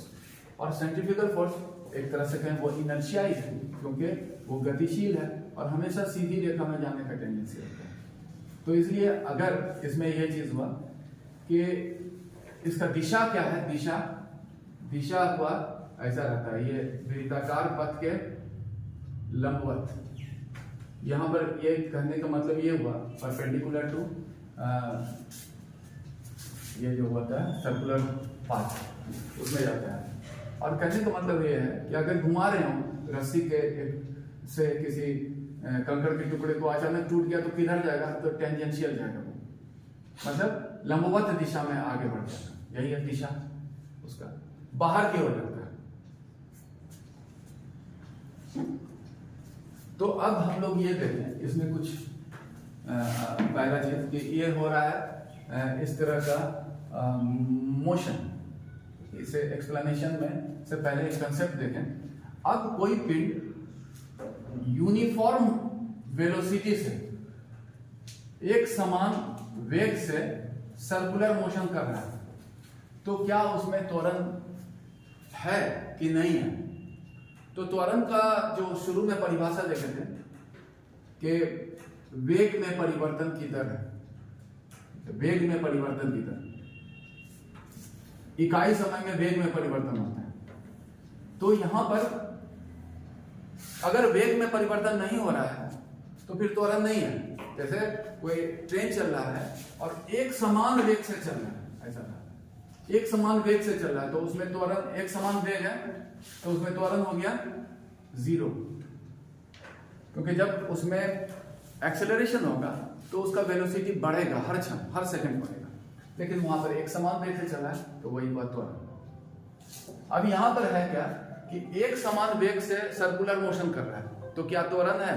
तो यहां पर इस चीज को एनालाइज करेंगे कि जो सर्कुलर मोशन होता है तो वेलोसिटी जो होता है एक समान वेलोसिटी है, लेकिन वेलोसिटी में दो चीज होता है, एक तो उसका क्वांटिटी है और दूसरा डायरेक्शन भी है। तो अगर क्वांटिटी चेंज हो रहा है, 10 से 20 हो गया, 20 से 30 हो गया तो त्वरण, लेकिन अगर डायरेक्शन भी चेंज हो रहा है और ये जो हो रहा है स्पीड वही है लेकिन डायरेक्शन में चेंज हो रहा है तो भी वेलोसिटी चेंज हो रहा है। तो क्योंकि दोनों अवयव है उसका मैग्नीट्यूड एंड डायरेक्शन दोनों उसका अवयव होता है, इसलिए मैग्नीट्यूड तो वही है यूनिफॉर्म वेलोसिटी, लेकिन डायरेक्शन हर क्षण चेंज हो रहा है। और इसीलिए डायरेक्शन चेंज हो रहा है। इस डायरेक्शन चेंज होने के लिए क्या होता है? बल लगता है, क्योंकि जहां बल लग रहा है वहां जरूर त्वरण होगा। तो बल तो लग रहा है, इसमें सेंट्रीपिटल फोर्स लग रहा है, उसको खींच रहा है, तो बल लग रहा है, इसका मतलब उसमें त्वरण है। और त्वरण इसलिए भी है कि वेलोसिटी जो है उसमें डायरेक्शन हमेशा बदल रहा है, इसलिए यहां पर ये हुआ यूनिफॉर्म वेलोसिटी से सर्कुलर मोशन कर रहे पिंड में होता है त्वरण होता है, लेकिन लीनियर मूवमेंट में यूनिफॉर्म वेलोसिटी से अगर कर रहा हो तो त्वरण नहीं होता है। नेक्स्ट आइए जो सेंट्रीफ्यूगल फोर्स, जो बाहर की ओर लगने वाला बल है, उससे कुछ एक्सप्लेनेशन या फिर दोनों ही पद से कुछ एक्सप्लेनेशन डिराइव करें। एक्सप्लेनेशन तो एक एक्सप्लेनेशन यह है कि साइक्लिस्ट जब किसी मोड़ पे मुड़ता है तो क्या होता है, जहां पर मुड़ने की दिशा में थोड़ा झुक जाता है, ठीक है। साइक्लिस्ट जो है मोड़ पर झुक जाता है। क्यों झुकता है? क्योंकि मोड़ पर मुड़ने के कारण जो उसमें सेंट्रीफ्यूगल फोर्स वेलोसिटी के कारण जनरेट हो जाता है, ठीक है। तो सेंट्रीफ्यूगल फोर्स का हम लोग लिखे थे क्या, ये जो होता है वेलोसिटी वेग के कारण उत्पन्न होता है। जितना वेग रहेगा उतना ज्यादा सेंट्रीफ्यूगल फोर्स बनेगा वेग के कारण। तो वेग के कारण सेंट्रीफ्यूगल फोर्स बनता है, तो जो बाहर की ओर ले जा सकता है उसको, तो वो झुक जाता है ऐसा। तो झुकता है, झुक कर क्या बनाता है? झुक कर वो जनरेट करता है सेंट्रीपिटल फोर्स। और वही वाला बात था कि मोड़ पर अगर कोई गाड़ी आदमी मोड़ता है तो आदमी किधर झुक जाएगा? जिधर मुड़ा दाहिने तरफ अगर मुड़ा तो बाएं तरफ हुआ, तो भी सेंट्रीफ्यूगल फोर्स यहाँ भी हम लोग कर रहे हैं, जैसे इनर्शिया में बताया था ना, तो यहाँ भी हुआ बाईं ओर झुक जाएगा, तो यहाँ भी सेंट्रीफ्यूगल फोर्स काम कर रहा है। लेकिन ये जो बन रहा है इनर्शिया की वजह से। उसके बाद अगला हम लोग और एक्सप्लेनेशन, मौत का कुआं, जिसमें मोटरसाइकिल चलाने वाला मौत का कुआं दीवार पर चिपका हुआ रहता है, वो चिपकाने में सहायता कौन करता है? तो सेंट्रीफ्यूगल फोर्स, क्योंकि जितना ज्यादा स्पीड रहेगा उतना सेफली वो दीवार पर चलेगा, उल्टा गोल घूमता है। फिर दूध से मक्खन का अलग करना, क्योंकि उसमें जो है जल जिसका डेंसिटी ज्यादा होता है वो बाहर की ओर आ जाता है और बीच में जमा हो जाता है मक्खन, क्योंकि दोनों का अलग अलग जो तेजी से घुमाने पर जो होता है सेपरेट हो जाता है। Centrifugal force. कपड़े का सुखाना, कपड़े का सुखाना किसमें? वॉशिंग मशीन में। वॉशिंग मशीन में जो होता है, वॉशिंग मशीन में कपड़ा सूखता है तो सूखना जो होता है तेजी से घुमाया जाता है, जिससे उसका जल जो होता है सेंट्रीफ्यूगल फोर्स के कारण बाहर निकल जाता है, तो वो भी है उसमें जो सुखाया जाता है। तो ये सब सेंट्रीफ्यूगल फोर्स।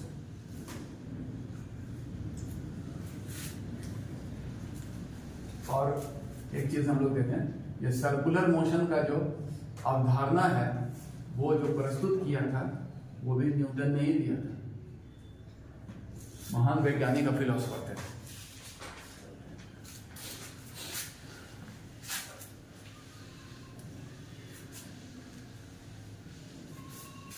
और यही न्यूटन अगला जो कंसेप्ट दिए हैं, law of gravity. Law of gravity इसको कहा गया गुरुत्वाकर्षण का नियम।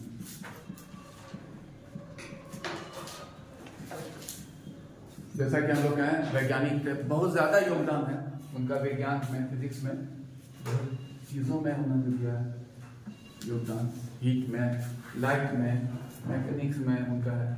तो यहाँ पर क्या था कि फिलोसोफर तो थे ही, एक दिन जो इनके बारे में कहानी है कि एक दिन अपना सोच रहे थे किसी चिंता में डूबे सेब के पेड़ के नीचे, और अचानक सेब का उनके सर पे गिरा, तो उनका ये थॉट हुआ, अब उसी पर उनका ध्यान फोकस हो गया कि ये सेब इधर उनकी हुई और क्यों आया, क्यों नहीं गिरकर ऊपर की ओर चला गया। और इसी पर विचार करते हुए उन्होंने लॉ ऑफ ग्रेविटी दिया था। और लॉ ऑफ ग्रेविटी जो दिया वो उन्होंने जो अपना सिद्धांत इस रूप में प्रस्तुत किया, उसमें ये कहा कि दो पिंड जो होता है, हर ब्रह्मांड में जितने दो पिंड है सभी एक दूसरे को आकर्षित करते हैं। हालांकि एक फोर्स ऑफ ग्रेविटी वीक होता है तो बहुत है, लेकिन आकर्षण करता है। और ये कहा कि यह आकर्षण का बल उनके द्रव्यमान के गुणनफल के समानुपाती होता है, ऐसा।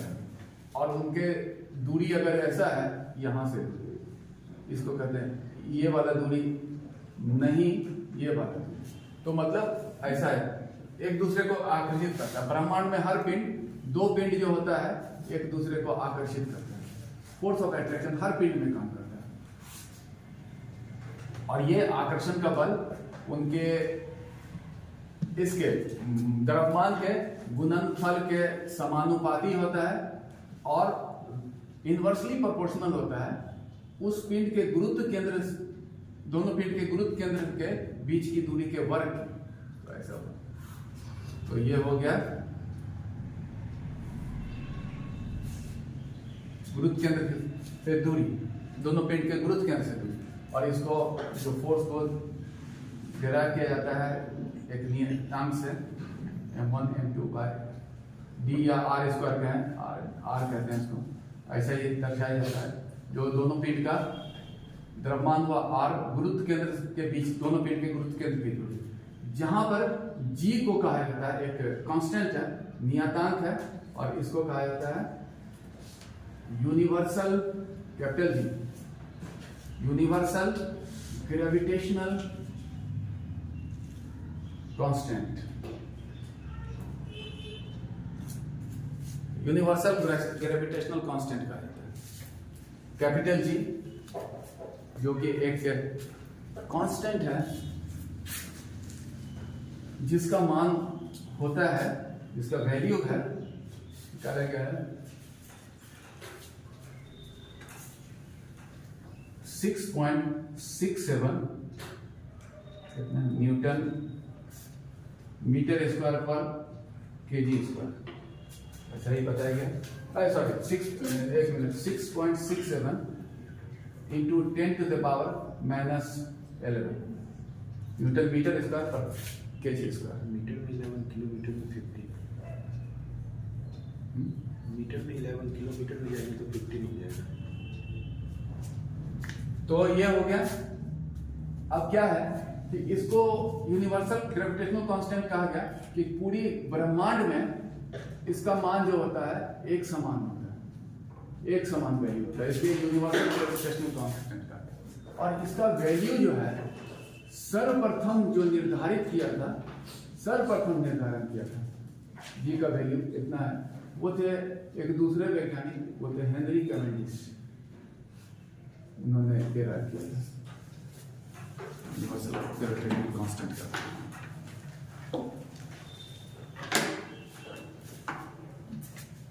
तो ये तो हुआ ग्रेविटी। तो मतलब ऐसा है कि फोर्स ऑफ ग्रेविटी तो हर जगह है, और इसका ग्रेविटी का एक हम लोग देखते हैं कि ब्रह्मांड में जो है, जो पिंड मूवमेंट होता है उसका, जितने भी आकाशीय पिंड सेलेस्टियल बॉडी है, उसके पीछे बताया जाता है ग्रेविटी का फोर्स। ब्रह्मांड के पिंड का गति वो है। एक है, और हम लोग देखें कि जैसे पृथ्वी की ओर, अब उनको एक्सप्लेनेशन भी ढूंढना था सेब क्यों गिरा, तो सेब और पृथ्वी दोनों के बीच में आकर्षण का बल काम करता है। सेब जो है m1 मान लें, ये पृथ्वी m1 हुआ, सेब m2 हुआ, ठीक है, दोनों के बीच का दूरी हुआ, फोर्स हुआ। अब ये है कि हालांकि ग्रेविटेशन का फोर्स वीक होता है, लेकिन मास ज्यादा होने पर तो आकर्षण का बल काम कर जाता है। तो पृथ्वी का मास बहुत ज्यादा है, सेब का कम है, और मास ज्यादा है तो इनर्शिया भी ज्यादा है, मतलब अपनी स्थिति को बनाए रखने को। तो यहाँ पर दोनों एक दूसरे को आकर्षित कर रहे हैं, तो दोनों एक समान बल से हो रहा है। तो मतलब ऐसा है, सेब ही पृथ्वी पर क्यों गिरा? पृथ्वी भी तो सेब पर गिर सकता था, लेकिन पृथ्वी नहीं गिरा, इसलिए कि उसका इनर्शिया ज्यादा है, क्योंकि मास ज्यादा है उसका, इसलिए खींच गया सेब उसकी तरह इस आकर्षण के बल से। और इसी तरह, इसीलिए हर पिंड जो पृथ्वी की ओर, जो पृथ्वी के एटमॉस्फेयर में है, कह सकते हैं, वो पृथ्वी की ओर ग्रेविटी से खींच जाता है। और पृथ्वी के इस ग्रेविटी से फ्री फॉलिंग बॉडी पृथ्वी की ओर एक निश्चित त्वरण से नीचे आता है। तो ग्रेविटी के कारण, पृथ्वी का जो ग्रेविटी है उसके कारण जो बनता है त्वरण, ठीक है, उसको कहते हैं गुरुत्वीय त्वरण। गुरुत्वीय त्वरण, एक्सेलरेशन ड्यू टू ग्रेविटी,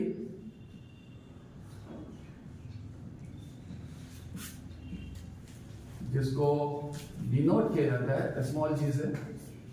तो और फ्री फॉलिंग बॉडीज जो होता है वो पृथ्वी की ओर पृथ्वी के गुरुत्वाकर्षण के कारण एक निश्चित गति से पृथ्वी की ओर आता है, एक निश्चित त्वरण से पृथ्वी की ओर आता है। और वो त्वरण मतलब हुआ हर क्षण उसका वेग बढ़ता है।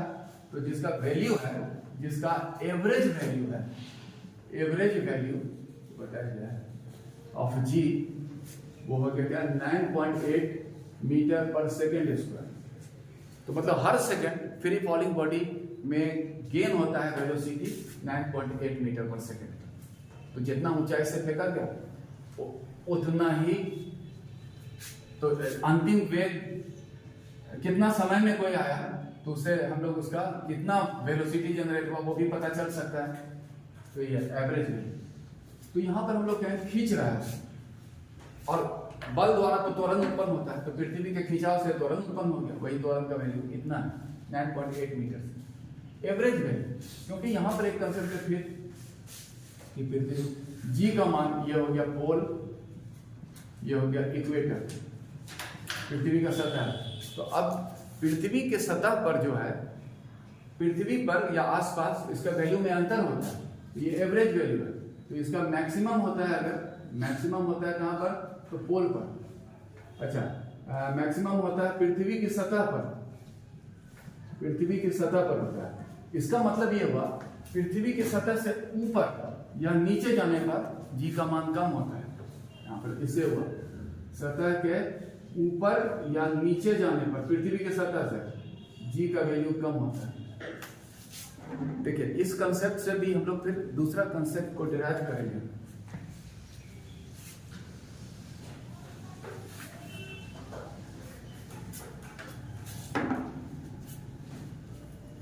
फिर अब अगर फिर हम लोग देखें पृथ्वी की सतह पर, फिर देखें फिर पृथ्वी की सतह पर जो होता है इसका वैल्यू होता है पोल पर मैक्सिमम और मिनिमम होता है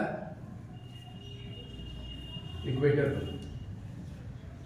मतलब इक्वेटर का है विषुवत रेखा वाले में कम होता है इस, और ध्रुवीय क्षेत्र में सबसे ज्यादा होता है। इसलिए अगर हम लोग पोल से मतलब ध्रुव से विषुवत रेखा की ओर बढ़ेंगे तो जी के मान में कमी होगी, या फिर पृथ्वी के सतह से ऊपर जाएंगे तो जी के मान में कमी होगी।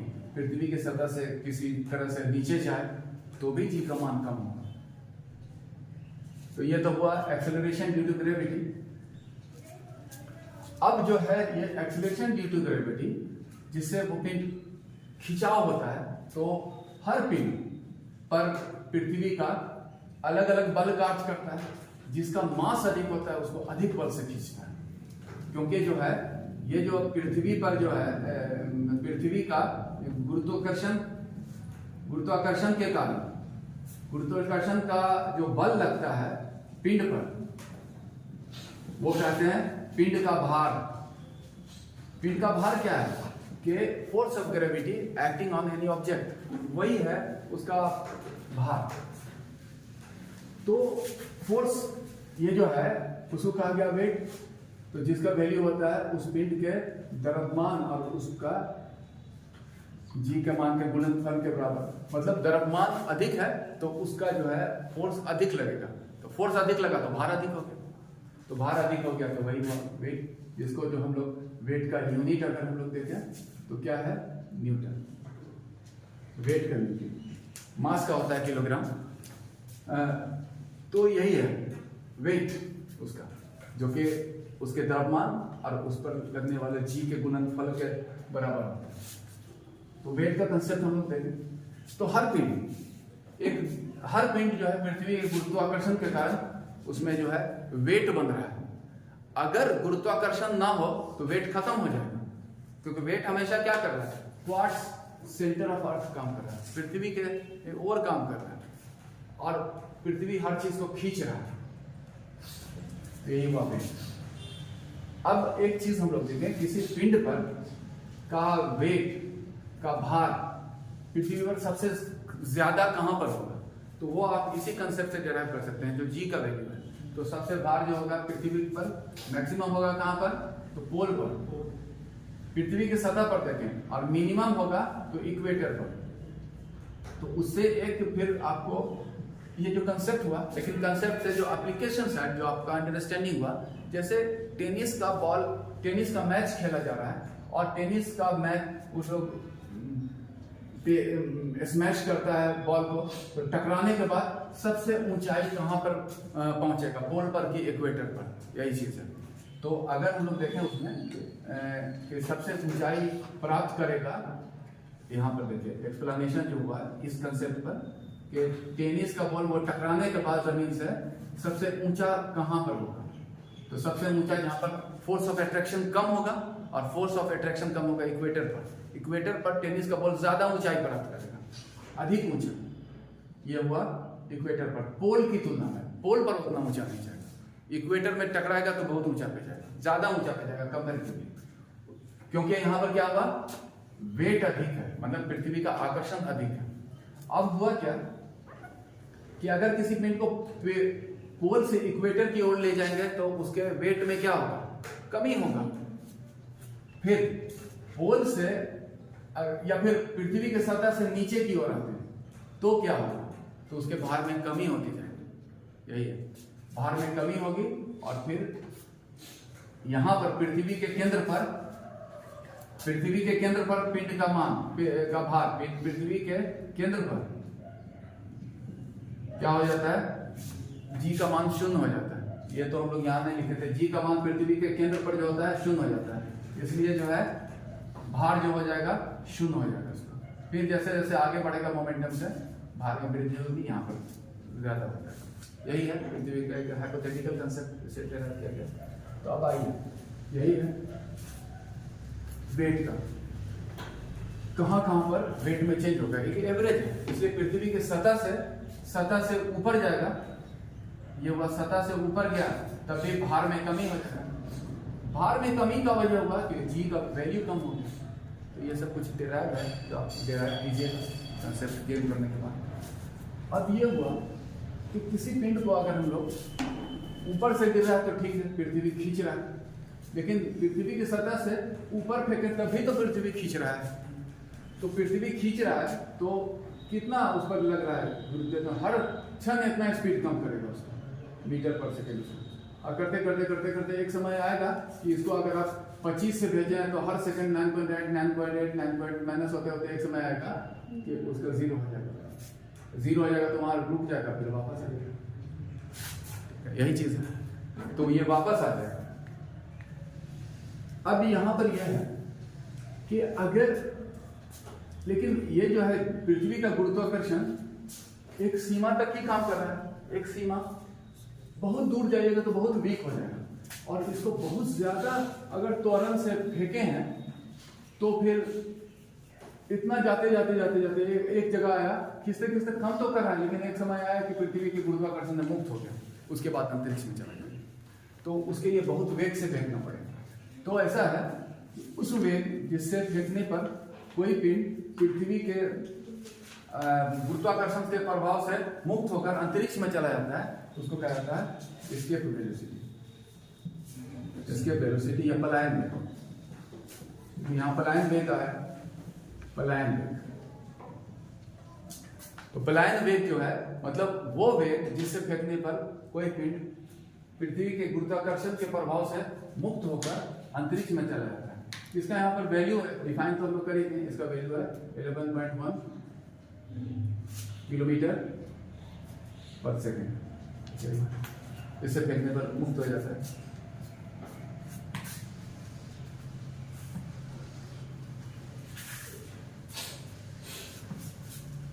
और एक चीज, इतना वेग प्राप्त करने में थोड़ा कठिनाई होती है, इसलिए पृथ्वी जो घूर्णन कर रहा होता है ना, पृथ्वी के इक्वेटर पर सबसे ज्यादा गति होता है, उसका 1700 किलोमीटर पर आवर गति से होता है, इसलिए उसको भी प्राप्त किया जाता है। जैसे पृथ्वी घूमता है वेस्ट टू ईस्ट, तो रॉकेट को भी जो प्रक्षेपण किया जाता है वेस्ट टू ईस्ट ही घुमाया जाता है, इसका भी थोड़ा एडवांटेज मिले और इक्वेटर के आसपास रखा जाए, इसलिए जो है लॉन्चिंग सेंटर अक्सर इक्वेटर के पास ही रहता है। एस्केप वेलोसिटी जो है प्राप्त हो आसानी से। अब एक चीज हम लोग कर रहे हैं कि पृथ्वी की तल से ऊपर फेंका गया, फिर वापस लौट आता है। इसको अगर थोड़ा सा टिल्ट कर दिया जाए एंगल से, तो फिर ऊंचाई पर जाकर फिर वापस आएगा। लेकिन इस स्थिति में वो एक वृत्ताकार पथ प्राप्त करता है, वृत्ताकार पथ जिसको पैराबोलिक पाथ कहते हैं, पैराबोलिक पाथ प्राप्त करता है। तो इस तरह के जो गति को जहां पर तिरछा फेंकने पर पैराबोलिक पाथ प्राप्त करता है, इसको कहते हैं प्रोजेक्टाइल मोशन। तो प्रोजेक्टाइल मोशन जब होता है तो उसमें कौन सा फोर्स काम करता है? तो एक तो फोर्स अपवर्ड और एक है ग्रेविटी। एक जो बल फेंके ऊपर फेंकने वाला बल या तिरछा फेंके, और एक है ग्रेविटी। तो प्रोजेक्टाइल मोशन बनने के लिए भी जो होता है ग्रेविटी उत्तरदायी होता है। अपना भी बल ऊपर फेंका गया। अब इसमें है किसी पिंड को अगर हम लोग फेंका गया, प्रोजेक्टाइल मोशन किया गया इसका, तो फिर मैक्सिमम दूरी कब प्राप्त करता है? यहाँ पर एक इशू ये हुआ कि सबसे अधिक दूरी, सर्वाधिक दूरी प्राप्त करेगा तब जब उसका एंगल होता है, जो सीधा फैक्ट्स में आते हैं हम लोग, एंगल जब फेंका जाए 45 डिग्री के एंगल से। तो बैट्समैन भी अगर हिट करता है बॉल को सिक्सर मारने के लिए, तो एंगल अगर 65 हो तो बेटर, 45 हो तो बेटर है। ऐसे हो गया तो ऊपर जाके कैच हो सकता है, उसका पावर तो पूरा होगा। हम लोग देखते हैं 45 डिग्री के एंगल से। ये प्रोजेक्टाइल मोशन, प्रोजेक्टाइल मोशन का और उदाहरण हम लोग देखें। एग्जाम्पल में बम, हवाई जहाज द्वारा जो बम गिराया जाता है, हवाई जहाज द्वारा बम जो गिराया गया, बम जो नीचे गिराया जाता है, तो वो भी प्रोजेक्टाइल मोशन से ही आता है। तिरछा फेंका गया कंकड़, उसमें प्रोजेक्टाइल मोशन होता है। तो ये प्रोजेक्टाइल मोशन का कंसेप्ट है। इसका भी अगला हम लोग देखें कि ये जो ग्रेविटी है, ग्रेविटी के कारण ही क्या हुआ, कंसेप्ट हुआ एस्केप वेलोसिटी। नहीं तो इसका जरूरत ही नहीं होता, सब चीज ऐसे उड़ जाता।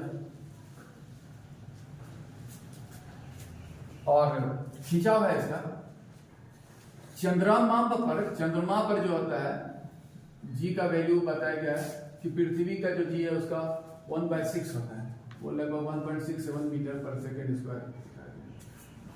वहां भी जी है क्योंकि वो भी तो पिंड है, सभी पिंड एक दूसरे को आकर्षित करता है। तो अब एक चीज है ग्रेविटी का, हम लोग देखें ग्रेविटी पृथ्वी में भी है, ग्रेविटी चंद्रमा में भी है, लेकिन पृथ्वी पर इस ग्रेविटी के कारण पृथ्वी पर पाया जाता है वायुमंडल, गैसों का आवरण है पृथ्वी पर वायुमंडल। तो उसका यह है कि पृथ्वी पर वायुमंडल पाया जाता है, उसके पीछे कारण क्या है, तो वो है उसके पीछे कारण पृथ्वी का ग्रेविटी। ग्रेविटी की वजह से ही होता है, ग्रेविटी का ये भी है पृथ्वी का ग्रेविटी। और चंद्रमा पर देखें, चंद्रमा में भी तो वायुमंडल है, लेकिन जो है चंद्रमा पर वायुमंडल नहीं पाया जाता है। इसका वजह क्या है, तो इसका वजह यह है कि वीक ग्रेविटी के कारण वहां पर एस्केप वेलोसिटी का मान कम हो जाता है। एस्केप वेलोसिटी जो है बहुत ही कम हो जाता है। और चंद्रमा जब घूर्णन करता है तो इसके इक्वेटोरियल एरिया में जो वेग उत्पन्न होता है उसके एस्केप वेलोसिटी से थोड़ा अधिक ही हो जाता है। इसीलिए गैस के वो कण जो यहाँ पर उस वेग को प्राप्त करते हैं वो अंतरिक्ष में चले जाते हैं। यहाँ पर तो ठहरता, लेकिन यहाँ पर अंतिम जैसे सब निकल जाता है, वैक्यूम क्रिएट होता है, खींचा जाता है। तो मतलब ये हुआ वीक ग्रेविटी की वजह से वहां पे नहीं होता है, क्योंकि एस्केप वेलोसिटी का मान कम है। और पृथ्वी पर जो है उसी ग्रेविटी के कारण जो है वायुमंडल है, तो 1/6 है। इसलिए हम लोग ये कहें कि किसी मतलब जो हुआ पिंड का भार अगर पृथ्वी पर है 2 kg, तो चंद्रमा पर हो जाएगा कितना, 6 गुना अधिक, तो 6 में 12 kg हो जाएगा। वेट 6 गुना कम होगा, सॉरी कम हो जाएगा, उल्टा हो गया। ये 12 kg है तो इसका हो जाएगा 2 kg, कम हो जाएगा इसका। ये तो मतलब क्या है कि वो उसका ग्रेविटी के कारण मास कम है पृथ्वी की तुलना में, इसलिए ऐसी स्थिति है।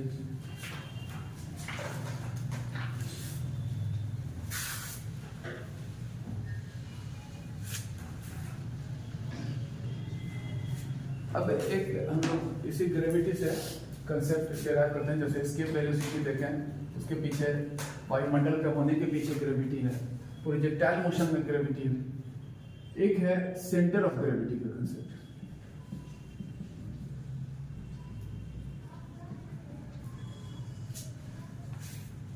सेंटर ऑफ ग्रेविटी जो कहा जाता है, हर पिंड में भार होता है, लेकिन उस पिंड का एक पॉइंट होता है जहां पर उसका भार पूरा काम करता है। तो मतलब पिंड का वो स्थान जहां पर पिंड का भार जो है कार्य करता है, जहां उसका पूरा भार वहीं से पड़ करता है। और यहां पर कहने का मतलब हुआ पिंड का भार काम करता है, तो वहां से उठाने पर जो है पिंड उठ जाएगा, वो बीच में रहता है। जैसे गोलाकार या फिर सर्कुलर कोई पिंड है, गोलाकार है तो उसके जो सेंटर है वहां पर होगा। और इस हर पिंड का अलग अलग जगह पे हो सकता है, तो वहां पर लगने से वो उठ जाता है। और सेंटर ऑफ ग्रेविटी से डिराइव किया जाता है एक ये संतुलन का नियम कि पिंड के संतुलन का नियम है लॉ ऑफ इक्विलिब्रियम, कि पिंड संतुलित कैसे रहता है। उसके लिए सेंटर ऑफ ग्रेविटी को बहुत से इस तरह के जो सामान बनाए जाते हैं, गाड़ी वगैरह बनाया जाता है, देखा जाता है कि ज़्यादा संतुलित हो, उल्टे नहीं, छोटी छोटी बातों पर। तो सेंटर ऑफ ग्रेविटी को उसका पोजिशनिंग किया जाता है अपना व्यवस्था करके। तो उसमें यह कहा गया है सबसे पहला बात कि कोई पिंड संतुलित होगा जब पिंड का सेंटर ऑफ ग्रेविटी उसके आधार होकर क्रॉस करेगा। जैसे यहाँ पर अगर हम लोग ऐसा रखें और पिंड का सेंटर ग्रेविटी यहाँ पर है, तो लंबवत जो है आधार होकर नहीं क्रॉस किया तो ये अनस्टेबल होगा और ये स्टेबिलिटी होगा। तो अगर सेंटर ऑफ ग्रेविटी आधार होकर गुजरता है ऐसा है। इसी तरीके कुछ एक्सप्लेनेशन भी डेराइव होता है जिसको हम लोग चर्चा करते हैं। एक्सप्लेनेशन ये कि जब आदमी पहाड़ पे चढ़ रहा होता है तो आदमी आगे की ओर झुक जाता है। अगर आगे की ओर नहीं झुकेगा, ऐसे ही चढ़ता जाएगा तो क्या होगा, सेंटर ग्रेविटी पीछे आ जाएगा और वो गिर जाएगा। तो मतलब पहाड़ पर चढ़ता हुआ व्यक्ति आगे की ओर झुक जाता है। तो उसका पर्पस क्या है कि अपने सेंटर ऑफ ग्रेविटी को अपने बेस पे लाता है।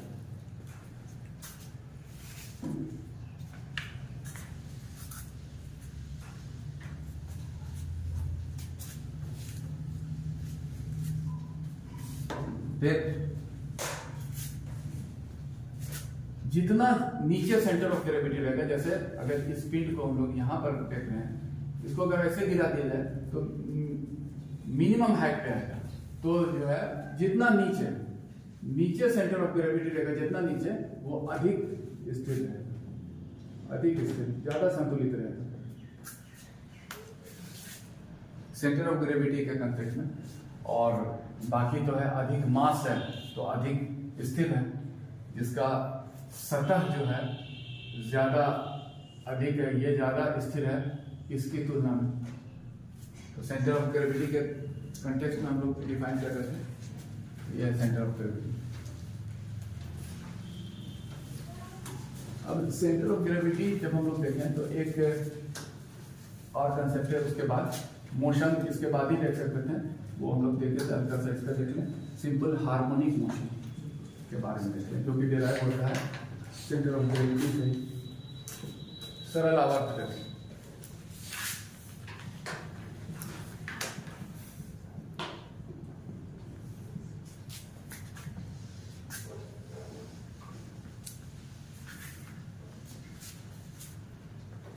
तो सरल आवर्त गति ऐसा गति जो है दो लोलक में देखा जाता है। लोलक इसको कहते हैं सिंपल पेंडुलम, पेंडुलम है ऐसा। पेंडुलम एक स्ट्रिंग से बंधा हुआ भारी चीज रहता है, इसको हिला दिया गया और मूवमेंट करना शुरू होता है, डिस्प्लेसमेंट, इधर जाता है इधर आता है, ये सरल आवर्त गति। और इसमें जो है हर का यहाँ से यहाँ जाने का, यहाँ से यहाँ आने का समय जो होता है बिल्कुल समान होता है। उसको हर लोलक का कहा जाता है टाइम पीरियड। तो इसमें कंसेप्ट है टाइम पीरियड हम लोग देखेंगे, लेकिन उससे पहले देखें एक चीज कि ये जो सरल लोलक है, अभी तक हम लोग जो कंसेप्ट देखे हैं उसकी रोशनी में इसको थोड़ा और एक्सप्लेन करें। सर इसको यहाँ पर लाइन छोड़ दिया तो यहाँ आता है डिस्प्लेसमेंट, तो अब ये मूवमेंट लगातार करता ही रहेगा। तो क्यों करता है मूवमेंट? यहाँ पर लाइन डिस्प्लेस की, यहाँ से यहाँ आया, तो यहाँ से यहाँ आया क्यों?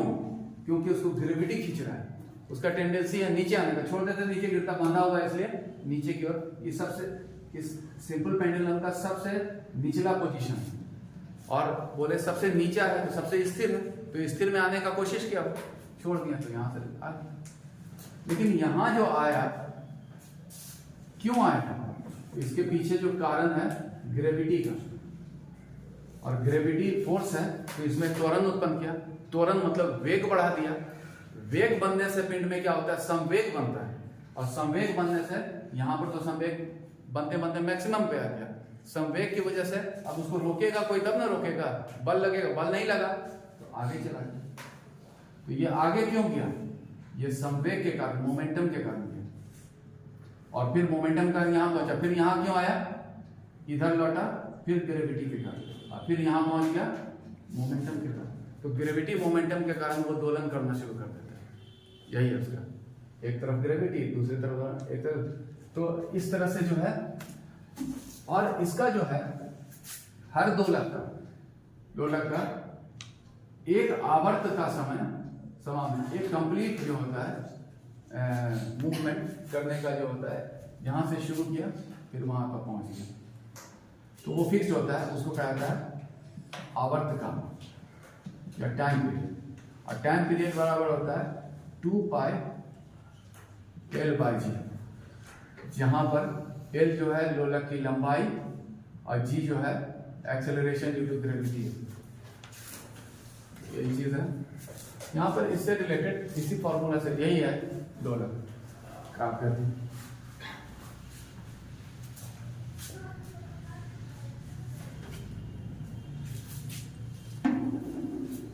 अब ये जो इसमें ये कंसेप्ट हुआ कि अगर हम लोग इसकी लंबाई को बढ़ा दें, एल कहाँ है, लंबाई कहाँ से है, ये लंबाई हुआ गुरुत्व केंद्र से, सेंटर ऑफ ग्रेविटी से जो लंबाई है उसी लंबाई को यहाँ लिया गया, सेंटर ऑफ ग्रेविटी से। ठीक है, बस इतना ही है। अब कुछ हम लोग कंसेप्ट देखें जिससे ये एक्सप्लेनेशन जो है, इस कंसेप्ट जो कुछ एक्सप्लेनेशन डेवलप किया गया कि अगर लंबाई बढ़ा दिया जाए तो लंबाई बढ़ाने पर आवर्तकाल पर क्या प्रभाव पड़ेगा। ठीक, तो हम लोग देखेंगे अगर लंबाई बढ़ जाएगा तो फिर आवर्तकाल बढ़ जाएगा। तो आवर्तकाल बढ़ जाएगा तो मतलब इसका जो रफ्तार जो है स्लो हो जाएगा कि तेज होगा, तो ये हो जाएगा स्लो हो जाएगा, स्लो हो जाएगा, आवर्तकाल बढ़ जाएगा, टी बढ़ जाता है। इसलिए जो है गर्मी के मौसम में घड़ी स्लो हो सकता है, वो वाला दोलक वाला घड़ी। फिर अगर हम लोग ये कहें कि उस घड़ी को चंद्रमा पे ले जाए तो जी घटाने पर क्या हो जाएगा, ये घटेगा तो टाइम पीरियड भी ये घटेगा तो टाइम पीरियड बढ़ जाएगा, तो भी स्लो हो जाएगा। जी घटाने पर टाइम पीरियड बढ़ जाता है, चंद्रमा पर भी घड़ी स्लो हो जाएगा। और अगर अंतरिक्ष में ले जाएं तो जी का मान ही खत्म हो जाएगा, तो टाइम पीरियड जो है तो क्या हो जाएगा, अनंत हो जाएगा उसका। तो अगर इसमें देखें वो तो है। अब इसके बाद हम लोग देखें कि किसी झूला पर जो झूल रहा है बच्चा, वो भी सिंपल हार्मोनिक मोशन ही कर रहा है। अब झूलते झूलते बच्चा जो है खड़ा हो गया, तब क्या होता है, झूला पर बच्चा ऐसा हुआ, झूलते झूलते वो स्टैंडिंग पोज में हट गया, खड़ा हुआ, तो क्या आपका टाइम पीरियड पर प्रभाव। तो यहाँ पर हम लोग देखेंगे खड़े होने से उसका जो है एल कम हो गया, क्योंकि उसका सेंटर ऑफ ग्रेविटी ऊपर चला गया। तो अगर एल का मान कम होता है तो टाइम पीरियड भी कम हो जाएगा, तो वो जल्दी जल्दी कर होने लगता है, टाइम पर जो है कम हो जाता है, यही है। और अगर लटक जाएगा बच्चा इस झूला पर, जैसे ट्रेपीज में होता है सर्कस में, तो क्या होगा, टाइम पीरियड एल बढ़ गया उसका, जी नीचे चला गया तो टाइम पीरियड जो है बढ़ जाएगा उसका, वो अपना एडजस्ट करता है आगे वाले को कितना बढ़ा घटाएगा। अब है ये, इस झूला पर एक बच्चे की जगह दो बच्चा बैठ जाता है, तो फिर टाइम पीरियड पर क्या प्रभाव पड़ेगा। तो इसमें हम लोग देखते हैं टाइम पीरियड एल बाय जी, तो यहाँ पर दो बच्चा बैठने से उसका गुरुत्व केंद्र तो वहीं पर है, और इसमें मास का कोई मास सिर्फ बढ़ा, तो मास उसके जो टाइम पीरियड को प्रभावित नहीं करता है, तो टाइम पीरियड जो है अप्रभावित होगा, उस पर दो हो गया। ये सब है।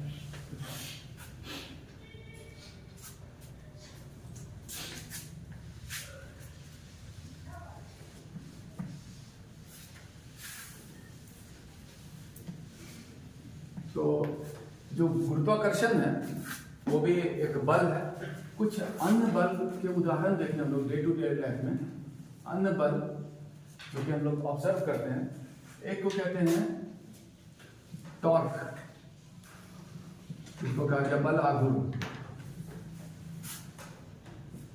बल आघूर्ण टॉर्क।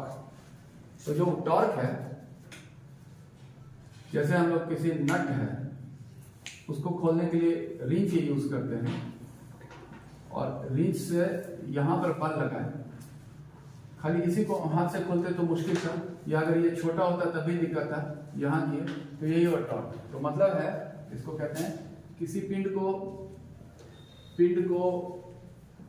उसके अक्ष पर घुमाने के लिए बल, उसके अक्ष पर जो घुमाता है, उसके एक्सिस पर जो मूवमेंट करता है, कराता है, उसी बल को कहा जाता है बल आघूर्ण। यहां पर बल लगा, लेकिन क्या है, जो बल लगा है यहां पर काम कर रहा है, तो इसका दूरी, तो इसका वैल्यू जो होता है मान होता है ऐसा निकाला गया। आप कितना फोर्स अप्लाई किए, फोर्स बल और आर्म ऑफ फोर्स, यहां से जहां पर पॉइंट जहां बल लग रहा है वहां से कितनी दूरी है, तो उसको कहते हैं हिंदी में बल बाहु कहते हैं, बल बाहु। तो जितना ज्यादा अगर थोड़ा सा टाइट हो तो इसको और लंबा कर दिया जाए तो उसका जो है टॉर्क का वैल्यू बढ़ जाएगा। और इसका एग्जांपल है, एग्जांपल हम लोग देखें। रिंच तो वही जो खोलने में यूज होता है। फिर दरवाजा जो होता है, दरवाजा का हैंडल इधर जो लगा रहता है उसका हार्नेस या फिर कब्जा रहता है, उसके अपोजिट जितना दूर हो सके वहां रहता है। तो वहां पर खोलने में यानी कि दरवाजे का हैंडल भी इसी सिद्धांत पर काम करता है। जो आप खींचते हैं, हैंडल क्यों नहीं यहीं पर लगा दिया जाता है, उसको डिस्टेंस बढ़ाया जाता है क्योंकि फिर कन्वीनियंट हो जाता है।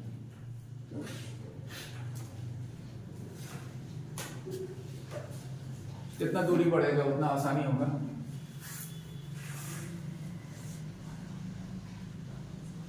और इस तरह से रिलेटेड और भी कुछ मशीन वगैरह या फिर डे टू डे लाइफ में आप देखेंगे वो घुमा रहा है, आसानी से घूम गया। टॉर्क के बाद अगला कंसेप्ट हम लोग एक देख रहे हैं, कपल बल युग्म। ये भी एक तरह का बल ही है।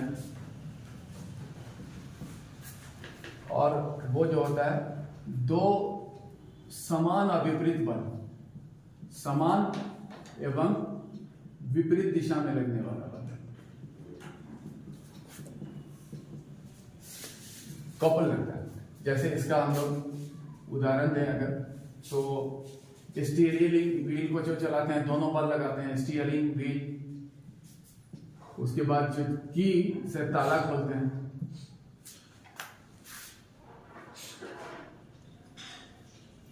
ढक्कन खोलते हैं, ढक्कन जो खोलते हैं किसी शीशे का तो उसमें भी कपल ही लगाते हैं, दो बल लगा देते हैं। तो ये है कपल।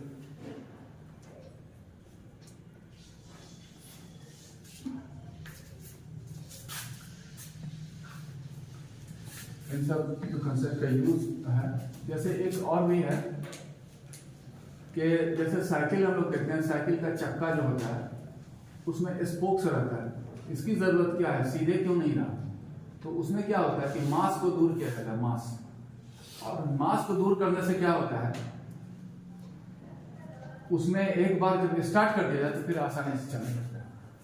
और वो जो आसानी से चलने लगता है उसके पीछे जो कारण होता है बल आघूर्ण करते हैं उसको, बल आघूर्ण, मोमेंट ऑफ इनर्शिया कहते हैं। क्योंकि यहाँ एक्सप्लेनेटरी साइड का ही हम लोग देखेंगे moment of inertia.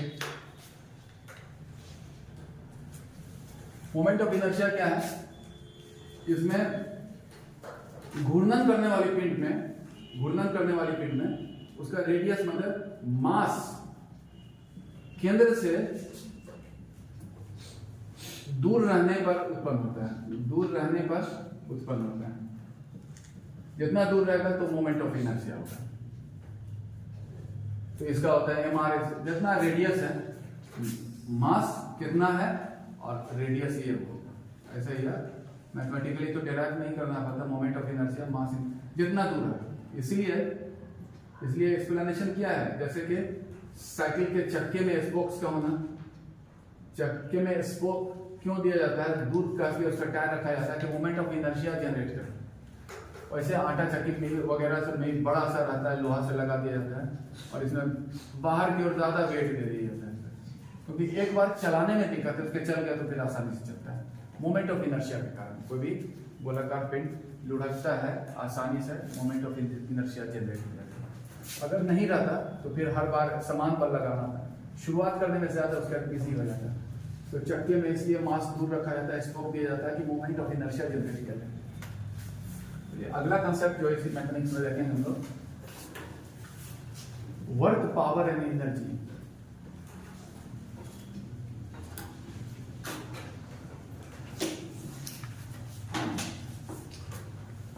Work power and energy.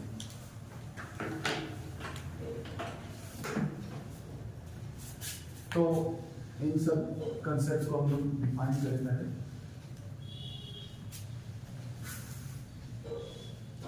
पहले देखते हैं वर्क, कार्य। तो इसको परिभाषित किया गया है, बल द्वारा जो है बल की दिशा में विस्थापन उत्पन्न करने पर कहा जाता है कार्य।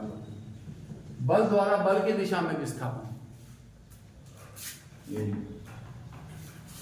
तो मतलब कार्य जो हो गया बल गुना विस्थापन।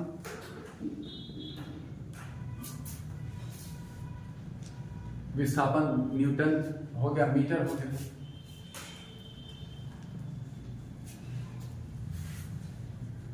लेकिन इसको दर्शाया जाता है, इसका इकाई ऐसे तो हो गया न्यूटन मीटर, लेकिन इसका यूनिट जो दर्शाया जाता है वो है जूल।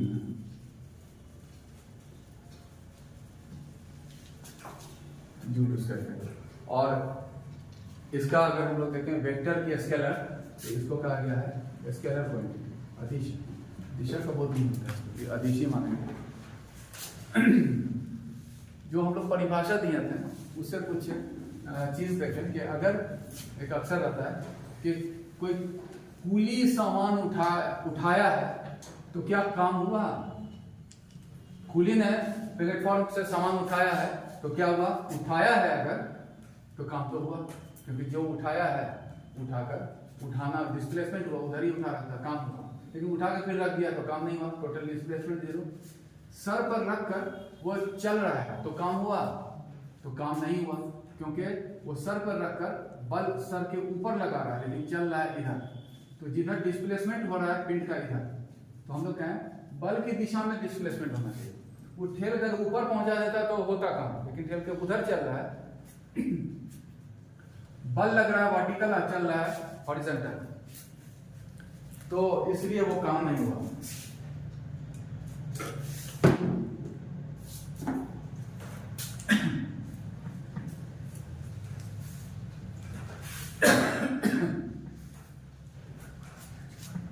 ये हो गया। नेक्स्ट है, ये तो बल का हुआ कि विस्थापन की दिशा में होना चाहिए काम। अगला है पावर। पावर कहा गया इकाई समय में कार्य, इकाई समय में किए गए कार्य। तो मतलब इसको हुआ वर्क बटे टाइम कह सकते हैं। तो वर्क बटे टाइम हुआ मतलब जूल, जिसका यूनिट है जूल पर सेकंड।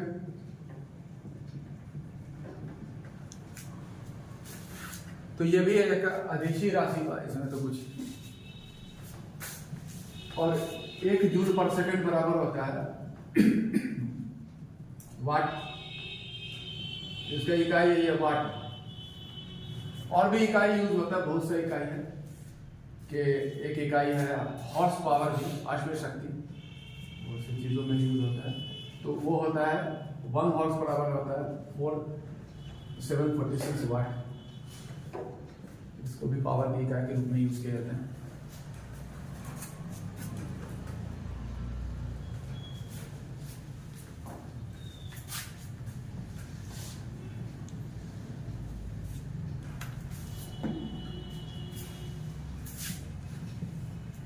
ठीक है, नेक्स्ट आइए हम देखते हैं एनर्जी, ऊर्जा।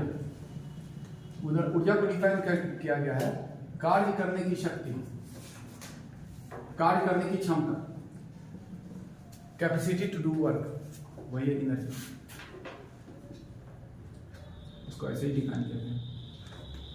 और इसका भी यूनिट एनर्जी को भी डिफाइन किया जाता है जूल में ही, ऐसा जूल में दर्शाया जाता है। और एनर्जी का तो बहुत रूप है, काफी एनर्जी के रूप है।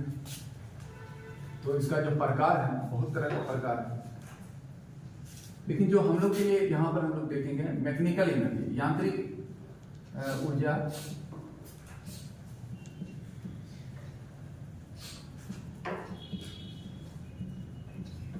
को देखेंगे हम लोग।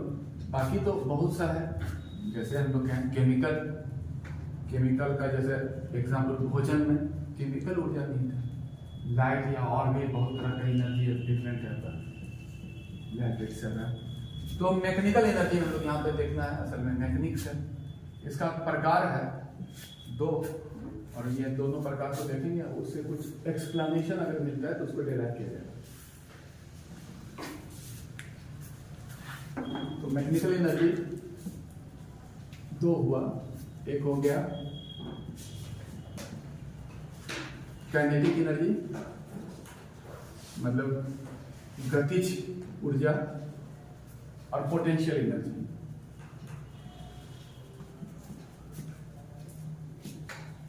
स्थितिज ऊर्जा, काइनेटिक एंड पोटेंशियल।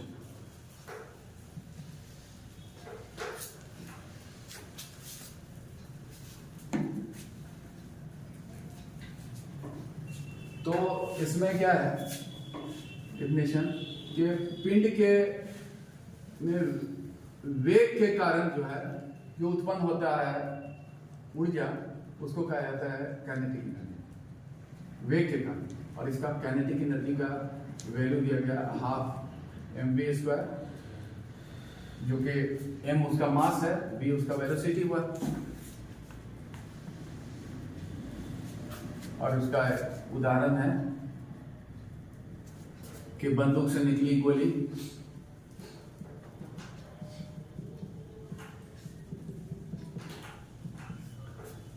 बांध से बाहर निकलता पानी, डैम से निकलता पानी उसमें,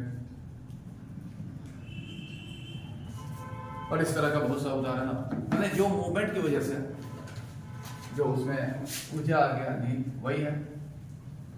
और पोटेंशियल एनर्जी जो होता है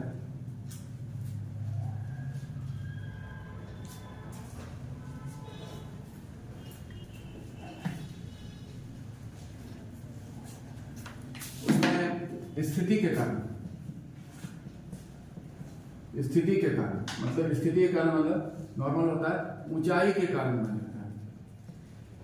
ऊंचाई के कारण पिंड का ऊंचाई पर रख दिया तो बन गया। और इसका जो होता है पोटेंशियल एनर्जी का वैल्यू ऐसे किया गया mgh, यहाँ पर g m मास है, g गुरुत्वीय त्वरण और h ऊंचाई। जैसे इसका उदाहरण है हम लोग बांध के भीतर जल,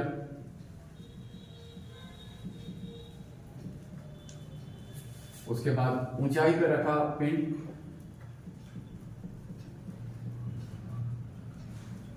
ये सब है इस तरह का दबा हुआ स्प्रिंग। एक चीज हम लोग देखें, अभी एक उदाहरण देते हैं सरल लोलक का, ऐसा उदाहरण इसको हम लोग देखें तो क्या है कि जब लोलक यहां पर है तो स्थिर रुका थोड़ी देर के लिए, तो यहां पर है उसका पोटेंशियल एनर्जी, और जब यहां पर आया तो उसका हाइट तो लगभग अब इससे नीचे तो नहीं जाएगा, तो आखिरी है, तो यहाँ पर है पूरा काइनेटिक एनर्जी, फिर यहाँ पहुंचा पोटेंशियल एनर्जी। एनर्जी बदल रहा है, तो मतलब है ऊर्जा बदलता है।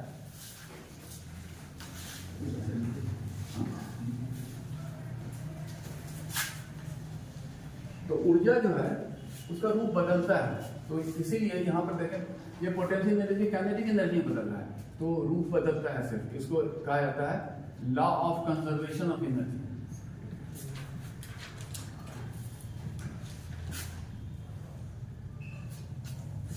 ऊर्जा के संरक्षण का सिद्धांत ठीक है, जो कहता है कि ऊर्जा ना कि बनाया जा सकता है ना समाप्त किया जा सकता है, सिर्फ उसका रूप बदलता है, और जो कि यहां पर दिखता है।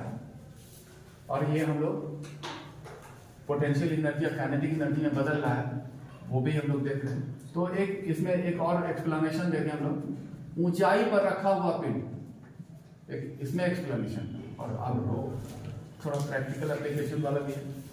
ऊंचाई पर रखा हुआ पिंड जो है उसमें क्या है, तो उसमें सिर्फ पोटेंशियल एनर्जी, लेकिन जब वो गिर रहा होता है नीचे, जैसे ये 10 फीट पर है, 5 फीट पर है, तो जब गिर रहा है तब उस पर क्या है, तो जब मूवमेंट हो रहा है, तो जब बीच में है तो अभी भी तो थोड़ा हाइट है, तो हाइट की वजह से उसमें पोटेंशियल एनर्जी भी है और काइनेटिक एनर्जी दोनों है।